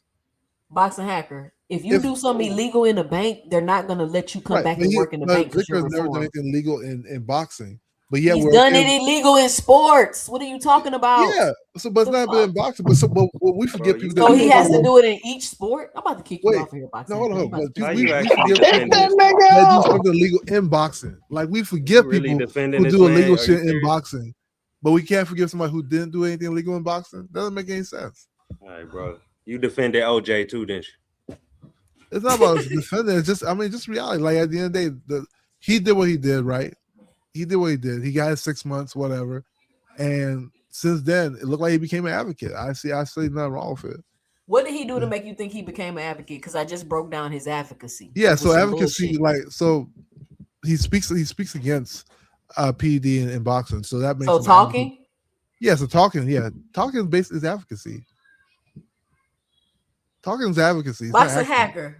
Yeah. You know how we was talking about the Nigerian scamming shit last night? Yeah. I don't understand how you didn't inherit a little bit of that gene where niggas can just understand when they being scammed and lied to. Nah, man. That's conspiracy. Like you're Nigerian, boxing hacker. How you can't recognize a scam when you see? I don't think he's lying. I think generally speaking, like he became an advocate. You know, I think people over exaggerate what Victor Conte even did. You know, but like, I think he became an advocate. I think that's really what happened. And because people will sit here and say, "Oh, he is the worst PED distributor in history." No, he's not. He went to prison for 6 months for freaking conspiracy because and money laundering. Yeah. So what? If this nigga was associated with Tank, you be calling that nigga to be put under the jail. Come on, Hacker, you know that's true, dog. But because it's people that you kind of rock with and that go against Tank and the PBC, you good with them. But bottom line is, shout out to my guy. My guy told me like how high they still got essence of his ashes, dog. They gonna roll him up and smoke him, and Bud gonna be able to fight again. So don't worry, your hero will return. Can I ask Hacker something real quick? Like, what if I got busted for coke? Right? I went to prison. I got out of jail. Yeah. The next business I started up was a goddamn massage parlor. What would your assumption be? He switched up. It happens. Okay, bro. All right, I was just testing to see how real right you now. Are, how many coaches right now have criminal past of selling drugs? Right. I'm so just saying, bro. When you go so many, and you know some of these coaches. The point is when your next avenue is like another place that is known for being corrupt, then you can't blame nobody for assuming that you still on the same shit. You go from doing cold hard PEDs to now you doing supplements. It's damn near the same thing, bro. I'll give you. And you giving them to athletes on top of that. Like what? You're not doing anything different. Yeah, it's like literally did the same thing he did at Balco with Snack. The same exact thing, bar for bar, word for word. So, like, let's say, like, you have. I should have said I got locked up for having prostitutes, and then I open a massage parlor when I get out of the jail. That's what I meant. That's what I meant to say. Yeah. Like it's the same damn thing, bro. It's like a different time. Like it's just so weird. People like boxing is not like the city of angels. You know that, right? Like there's so many people that you may not know the history. Listen, that what you're saying is irrelevant. Like you like to just start. No, it's not relevant at all to what we're talking about. Victor has done like we don't. There is no reason Victor should be allowed to give supplements to athletes in any sport, bro. Like I don't understand what's so hard about you to understand that. Just because you go to jail don't mean nothing. He literally said he came to boxing because it's the red light district of sports. Why do people go to the red light district to do illegal shit, boxing hacker? You don't go to the red light district to clean it up. That doesn't even make any sense. So again, let's clarify something. I said, to me, I think they exaggerate what Victor Conte did. No. Nobody's a lot of weird stuff, right? He said they created a drug that was like undetectable. Yeah. We're not finna run through all this, bro. We get it. You don't think you defend Victor Conte, cool. But my whole point I think it's double standard. Hold on. Yeah. Okay. Yes. My whole point that I was trying to make is he was no advocate and he did not solve for anything. He was advocate. Drugs and boxing is just as rampant as they were before Victor Conte. Advocates don't have to change it. Like, I can be talking, bro. Oh, my bad. This nigga's gonna go in timeout. It's the same. It's the same. Nothing's changed about drug use in boxing since Victor Conte came here, except he made up a fucking extortion company to charge people tens of thousands of dollars to take their samples to get drug tested. Bottom line. But anyway, panel open. Victor allowing drugs again. That's what VADA stand for. But you don't find it weird that like nobody, I didn't really see nobody say RP to like Conte like that. Like nobody really. I mean, they talked about it for like a day. But They talked about it for like a day. I'll say this, right? Like you can be in a war, right?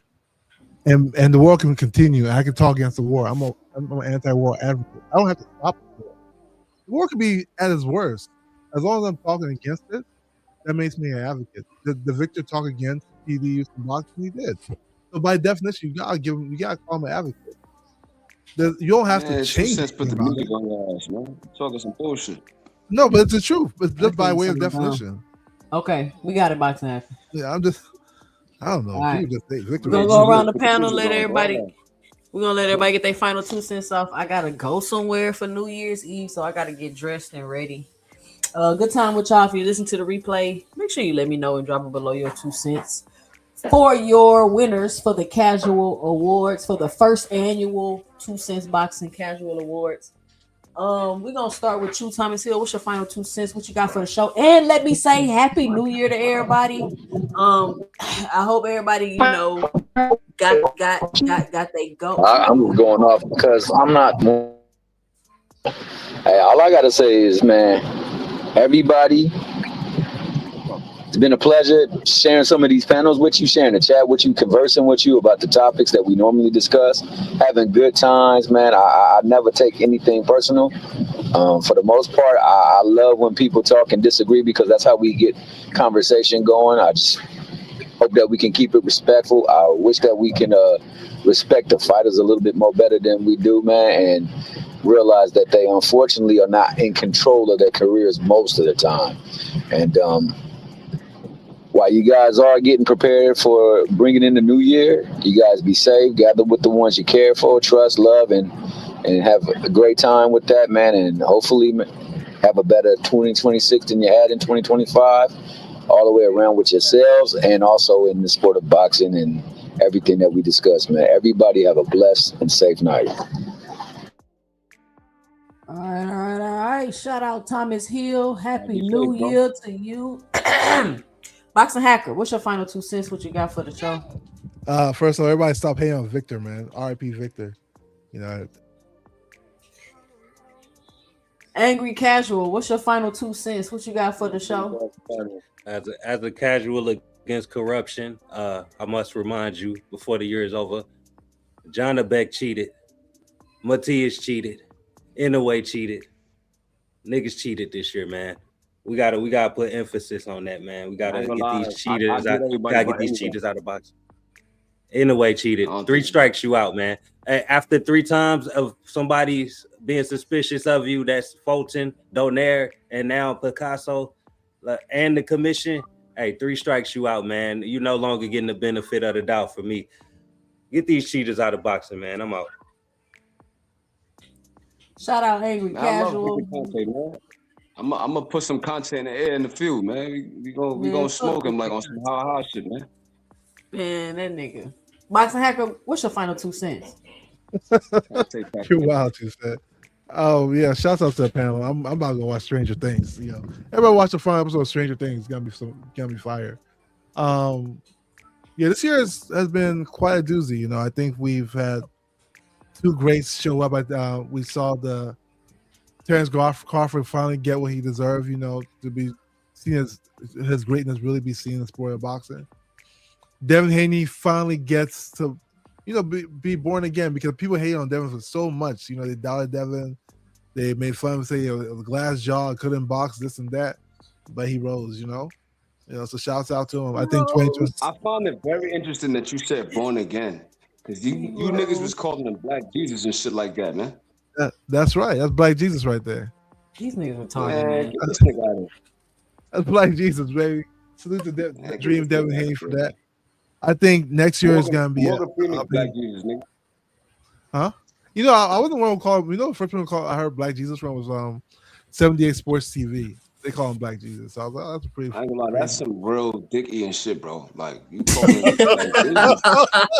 they be going crazy. They call him the young Messiah, Black Jesus, the second Yeah, coming. Like yo, they salute be to going Dev, man. crazy. Salute to Dev, man. Yeah, Man, shouts out to shit is that brother, crazy. man. You know, yeah, 2026, I think is gonna be great. I think the Shakur versus Tio fight is gonna be a blockbuster fight. I think 2 Cent, just like you underestimated the Crawford fight, I think you underestimated the Shakur versus Tio fight. I think that's going to be one of them ones. You know, we really can't wait for that fight. You know, and hopefully next year we get a lot of the fights that we really want next year. Given that we don't go into like a major war, which I think we are going to a major war, so. Yeah, we don't get blasted. Hopefully, we get some great fights. With that, I'm out. Salute to the panel and chat. Peace out, Boxing Happen. Big Supreme, what's your final 2 cents? What you got for the show? I just want to address.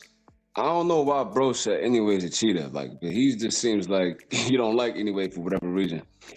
Like, all right, Picasso team said that they feel like he's double stacking the raps, and then the UK, then the Saudi. It's interesting because the UK's Saudi's boxing commission, so it's just the same rules apply basically. So they made Anyway re-wrap his hands, and they was giving instructions while they was doing it, like to try to frustrate him, right? So if they made him re-wrap his hands to Picasso's team standard, I can't say that he was cheating. You thought he was suspicious. You made him unwrap his hands and re-wrap them. And then the fight continued, and then Picasso still got beat down. Like, he just didn't get stopped. He was like a puncher bag the whole fight. So I can't say Anyway cheated. And in the Fulton fight, Fulton's trainer said, if Anyway doesn't re-wrap his hands to our standard, we're pulling out of the fight. So Anyway, again, didn't double stack in the Fulton fight. And we've seen how that turned out. He still knocked Fulton rat tail off the back of his head. So I can't say Anyway's a cheater at all, you know? He knocked the rat tail off that nigga head, man. Had that nigga running around the ring and all that. I was mad. I thought Fulton was gonna show up and show some of that slick black fighter shit and got his ass whooped.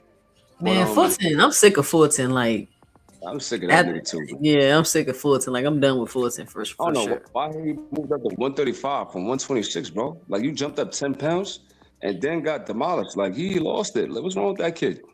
I don't know what's up with him, bro. But hopefully, you know, in 2026 we get the fights that we want to see. But knowing boxing, 9 times out of 10, we ain't gonna get none of the fights we want to see. We might get 1 or 2 fights here or there, but the fights that the hardcores want to see, Teofimo versus Tank versus Keyshawn versus I seen Abdullah Mason calling him out. Abdullah Mason versus someone like, even like a Tank or something like that, you know, or maybe Abdullah could move up and fight Richardson Hitchison or Gary or something like that. Like, I feel like we talk about the same matchups all the time, but there's a lot more interesting matchups out there. I feel like the Jermaine O'Neal. But then you got people being so strategic to duck it. You feel me? Like, these people look like Supreme. Think about that stuff you just explained earlier. Look how strategic people being. You feel what I'm saying? Like, they be strategic.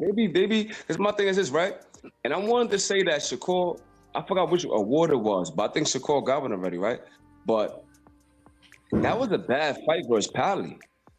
And they try to make it seem like, oh, well, Pally was a good opponent and he just beat Chamberlain. Yo, this dude was an electrician, literally, bro. He didn't even have a full camp. He came in and he went 9 rounds with this dude. So it's like, I get it, but for Shakur to say he's a pound-for-pound elite and he's the coldest in the sport, you're not supposed to go damn near 10 rounds with Josh Pally, bro. You're not supposed to do that.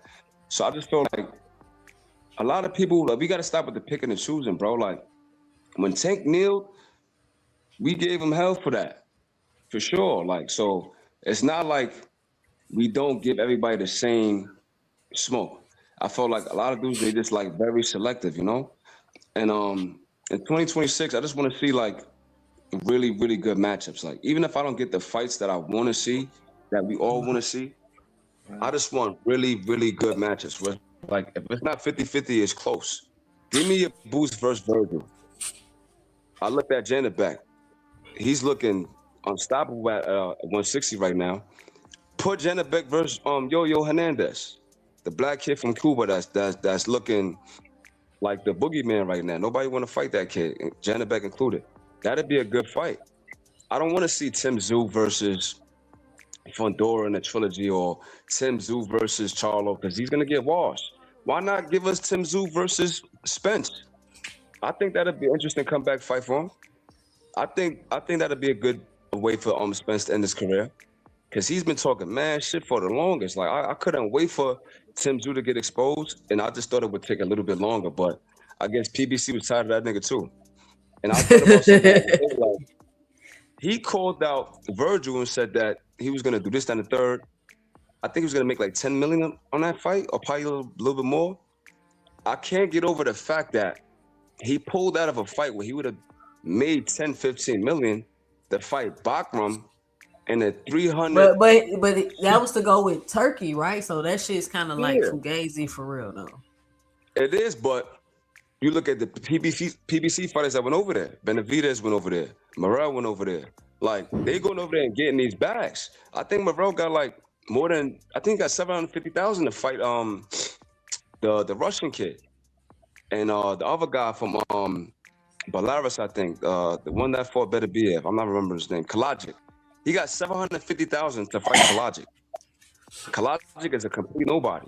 So they're gonna go get their money. So you, Tim Tszyu, you're not gonna go fight Virgil for 15 million, 10 million, but then you fight Bakram in a 300-seat auditorium in Florida and get knocked out and completely obliterated. Now your career is over for him. Like, it's quiet for Tim Tszyu. And I don't want to sound like, we hardcore haters. I don't want to sound like I'm dumping on him, but like, he been talking shit for the long. I couldn't wait for him to get exposed, bro. This dude had a shirt with Canelo crossed out, Crawford crossed out, Spence crossed out, Charlo crossed out. He's the Lord of the Smoke. He's coming out to what's my motherfucking name and all this other shit, and then you get dog walked by some and all that tough shit got. That's exactly what got him beat, because he thought he was ready to get back in the ring and he wasn't. And then you fight Joey Spencer. Joey looked like he damn near was on your ass until you got him out of there. Like, that dude, he's a definition of a hype job, Tim Tszyu. Yeah, he has some good attributes, but I knew he was like, I'm glad he's out of there for sure. But in 2026, I want to see like a Morrell versus Iglesias, for example. You know what I mean? Low key, I think that Benavidez and Morrell they're not ducking Iglesias, but like they might be avoiding him. He's making a lot of noise. I know Billy turned down a fight with him. I know Canelo's gonna turn down a fight with him. I think he might be the most scariest at 168. Since Shiraz is at 168, I think that'd be a very, very good fight. Shiraz versus Iglesias. They both tall, they both power punchers, one southpaw, one orthodox. That's like a matchup that nobody really thinks about. That's what I want to start seeing from now on. The fights that are really, really good on paper, but like we don't really think about or talk about. Like, for example, you look at someone like Canelo. Canelo's been strategically avoiding fighters at 168 for forever now, right? He's on his way out. And Billy, there's no reason why he shouldn't be fighting someone like Iglesias for a vacant title or something like that. Or maybe Pacheco versus Shiraz. Or maybe we could get Frank Martin versus Keyshawn finally.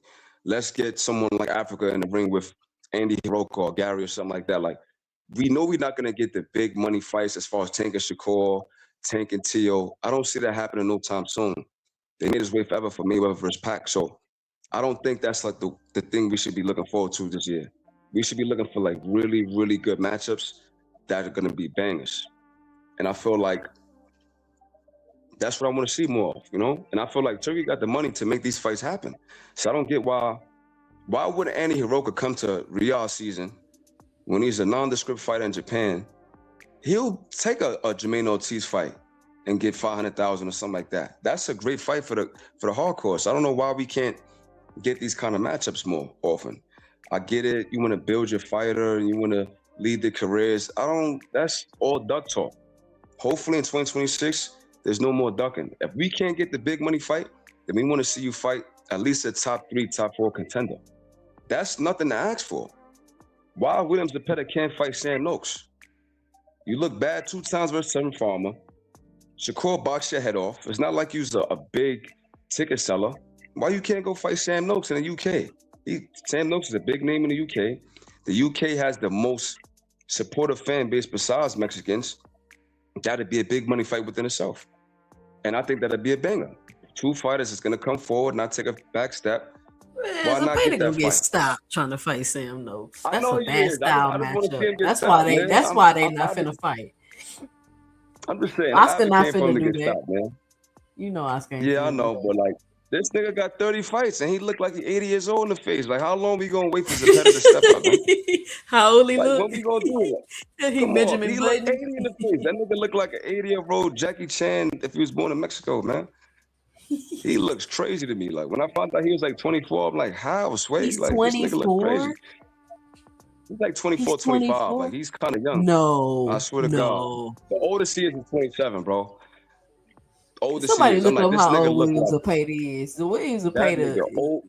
is not in his 20s. Benjamin Button in the face ass nigga, man. I'm like, hey, nah, this nigga look crazy. But yeah, like I just want to really, really hone in on that, like because boxing, they give us a couple of good fights here and there. The better BF fight with Bivol. Canelo versus Crawford was surprisingly very competitive. Like we got some good fights, but Usyk versus Fury for Undisputed, like we got some good fights, but like I want 26 to be the year the bangers. Like I want all bangers this year. I want to see Charlo versus someone like Jesus Ramos. That's a really good fight. Or maybe Charlo could finally Man, PBC got to get back on to have a year like that for real. Yeah, they got to get it together because Bakram made 1.5 million in step-aside money when Charlo was undisputed. So I feel like as a fighter, right, you should have that killer instinct to say, you know what? They've been saying I've been ducking this dude and this, that, and the third. Let me go get in the ring with Bakram. Let me go get in the ring with a Tim Tszyu, because he was talking crazy about Charlo for longest too. They should feed Tim Tszyu to him too. But I just feel like 26 should be the year to bangers, right? Let's say, for example, anyway finally decides to move up. I think that's the plan after Nakatani. After that fight with Nakatani, I'm even more confident that Anyway is going to stop him. I always thought that anyway. But like, if Anyway decides to move up to 126, there's a kid from Argentina named Marco Coelho. Power puncher, Olympian, great fighter. He's not a really big 26-pounder, but he's a dog. Him versus Anyway would be a great fight. Or Angelo Leo or something like that. These are the fights that I want and I'm looking for. I don't want to see no Anyway versus Tank or him to move up and fight Shakur or some corny shit like that. Like, just give us the bangers. That's Anyway versus Tank, that's a big ass fight, Supreme. What you talking about? That's a big fight. It is. I want Tank to get his bag. Yeah, you're right. Yeah, I want him to get his That's bag. a Now, huge Tank gonna fight, obliterate that nigga though. Now, Tank gonna put that nigga in a coma, man. He gonna drop it away. For sure. Anyway, he's susceptible to the left hook and like his chin not really all of that. Like he's been hurt multiple times, but he got the killer instinct. But I don't think he could take punches from Tank though. I think that's like a really, really bad decision for him. And he said it on an interview like, nah, I'm all right. I'm comfortable where I'm at. Maybe 126. Tank is a great fighter. He's smart. He said he knows his limits. He's not. He's not gonna jump up and dare to be great. Hell no. Tank gonna put that man in the hospital. If he was a black fighter, they would demand that of him.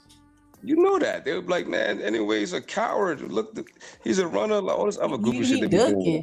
He ducking. Even with like I seen today that I guess IBF ordered Canelo versus Iglesias. I want to see how they're gonna spin it when Canelo turns it down. They said that's not true though. They already came out and said that's a rumor. This is not true? Damn, yeah, I seen it on X. They said it was a rumor. Huh? Damn, KO made a video and all that. I mean, I just seen it on, I don't know if what they saying on X is true or if it is true, but I seen on X that they said it wasn't true, so I don't know what's true. I haven't verified either side. I know for a fact though, Iglesias is gonna be champion though, because I think he's IBO, and I think the. But how can they order Canelo to fight anybody though? He don't got no belt or nothing. Not only that, yeah, that doesn't make sense. But I wanted it to be true though. But yeah, it makes sense because he won a title eliminator versus Shishkin, so he should be upgraded to champion actually. So that doesn't make sense. I don't think the IBF would do that. I think they're gonna make Iglesias champion. Then they'll probably order a fight with him and someone like and Billy. But I think Iglesias is a great fighter. I don't think nobody will no smoke with that kid. I want to see more from Moses Atama. He's fighting somebody, I think in like January 19th. I forgot the guy's name, but it's a step up fight for him. I think Moses is a very good fighter. I think he's the future of the heavyweight division. I think he's a it's the little real hype though. deal. I can't lie. You think he's hype? Yeah, it's giving me hype. That nigga only like 19, 2 cents. You see what he be doing to niggas? I know, bro, but I'm like, look who he fighting, bro. He fighting some decent competition. Dempsey King wasn't no. Dempsey King gave your man. I've seen like 3 of his. I gotta go back and look at more of his fights, but the last like 2 fights I feel like I watched him, it was kind of like, All right, so what's my man that Danny Dubois knocked out? He's like from Croatia. The heavyweight dude, man, he's from Croatia. I have no idea. I hate when I be forgetting these dudes' names, but he fought Big Bang Zhang, and like Zhang, they said he robbed him or something like that. But that guy though, the dude that Moses stopped in the first round, I think Dempsey King went the distance with this dude. This dude fought Daniel Dubois. This dude fought Big Bang Zhang.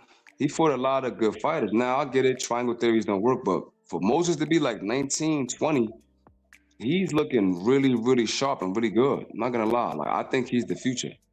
There might be a little bit of hype because he's with Turkey and Frank Warren, but one thing I can say about Frank Warren, he has a good eye for talent. Like a lot of the UK fighters that are really, really good, they're under Frank. You look at Sam Noakes, you look at Shiraz, you look at Moses Atama, Danny Dubois, like he has a really good eye for talent. So usually when I see a UK fighter, like you think they soft or they all hype, but then when I see with Frank, it's like, nah, he's decent. Adam Azim fights this guy in a couple of weeks. I forgot who he fought, but he's fighting. But he might get exposed in this fight. And I feel like as hardcore fans, I feel like we need to like start talking about the low-key bangers more. Like there's a lot of times I'm on the panels like, all right, we talking about Haney, we talking about Tank, we talking about Shakur. I get it. That gets the computers pewing, like Cam would say, right? That algorithm rhythming. But how are we gonna talk about these dudes every single day and we got a bunch of fights coming up? There's so much in the sport of boxing to talk about other than Tank and Haney or Tank and Shakur or Tank fighting Janet Beck at 160 and he's a coward if he doesn't dare to be great like Durant. Like, all this stuff, you know what I mean? I feel like we have so much content to talk about from the Japanese fighters. That's what I'm saying. That's why my panel is like this. You can hop up here and bring all this stuff up. Let's talk about it. I think we need to start doing that, man. I feel like I guess I'll leave it up to me because I've really watched like all kind of boxing. So it's like I be knowing about a lot of miscellaneous guys. So it's like I feel like I got to start bringing these guys up. I don't know how it's set up as far as like if you like watch highlights, do they give you like they demonetize you or something like that? Yeah, I don't be watching the highlights. They be tripping with that kind of stuff. Oh, okay. Because if you especially the zone, they'll block your shit. Like, god damn, they'll block the whole video. They be hate like that? Yeah, the zone for sure. Oh, so but, is this right? I'm about to get up out of here. What you got? I know, I'm running my jibs. But so basically, hopefully in 2026 we can find a way around that. And sometimes when we talk about certain fighters, you know, the guys, they got to look the guys' box record up, go on YouTube. Hopefully, like, sometime this year coming up, let's say, for example, a guy like Gonzalez, he's a 126 pounder from Cuba. Strong, powerful, Olympian. Me saying his name won't really have the effect, but if we could watch some of his highlights and break it down, I feel like that'll generate, you know, more interest too. So I just want 26 to be the year of the bangers. Be safe. Drink responsibly. Don't get too crazy. And I'll see you next year. All right. Shout out Big Supreme. Shout out to everybody that joined me today for the Casual Boxing Awards presented by 2 Cents Boxing, the first annual. If you're listening to the replay, be sure to let me know and drop it below your selections. And I got to run because I got to get dressed. But listen, if you don't want your host all in the videos cussing you out, timing you out the chat, leaving you in the background, muting you while you're trying to talk on a panel, come on over to 2 Cents Boxing, where we talk everything boxing and everybody's entitled to their own opinion.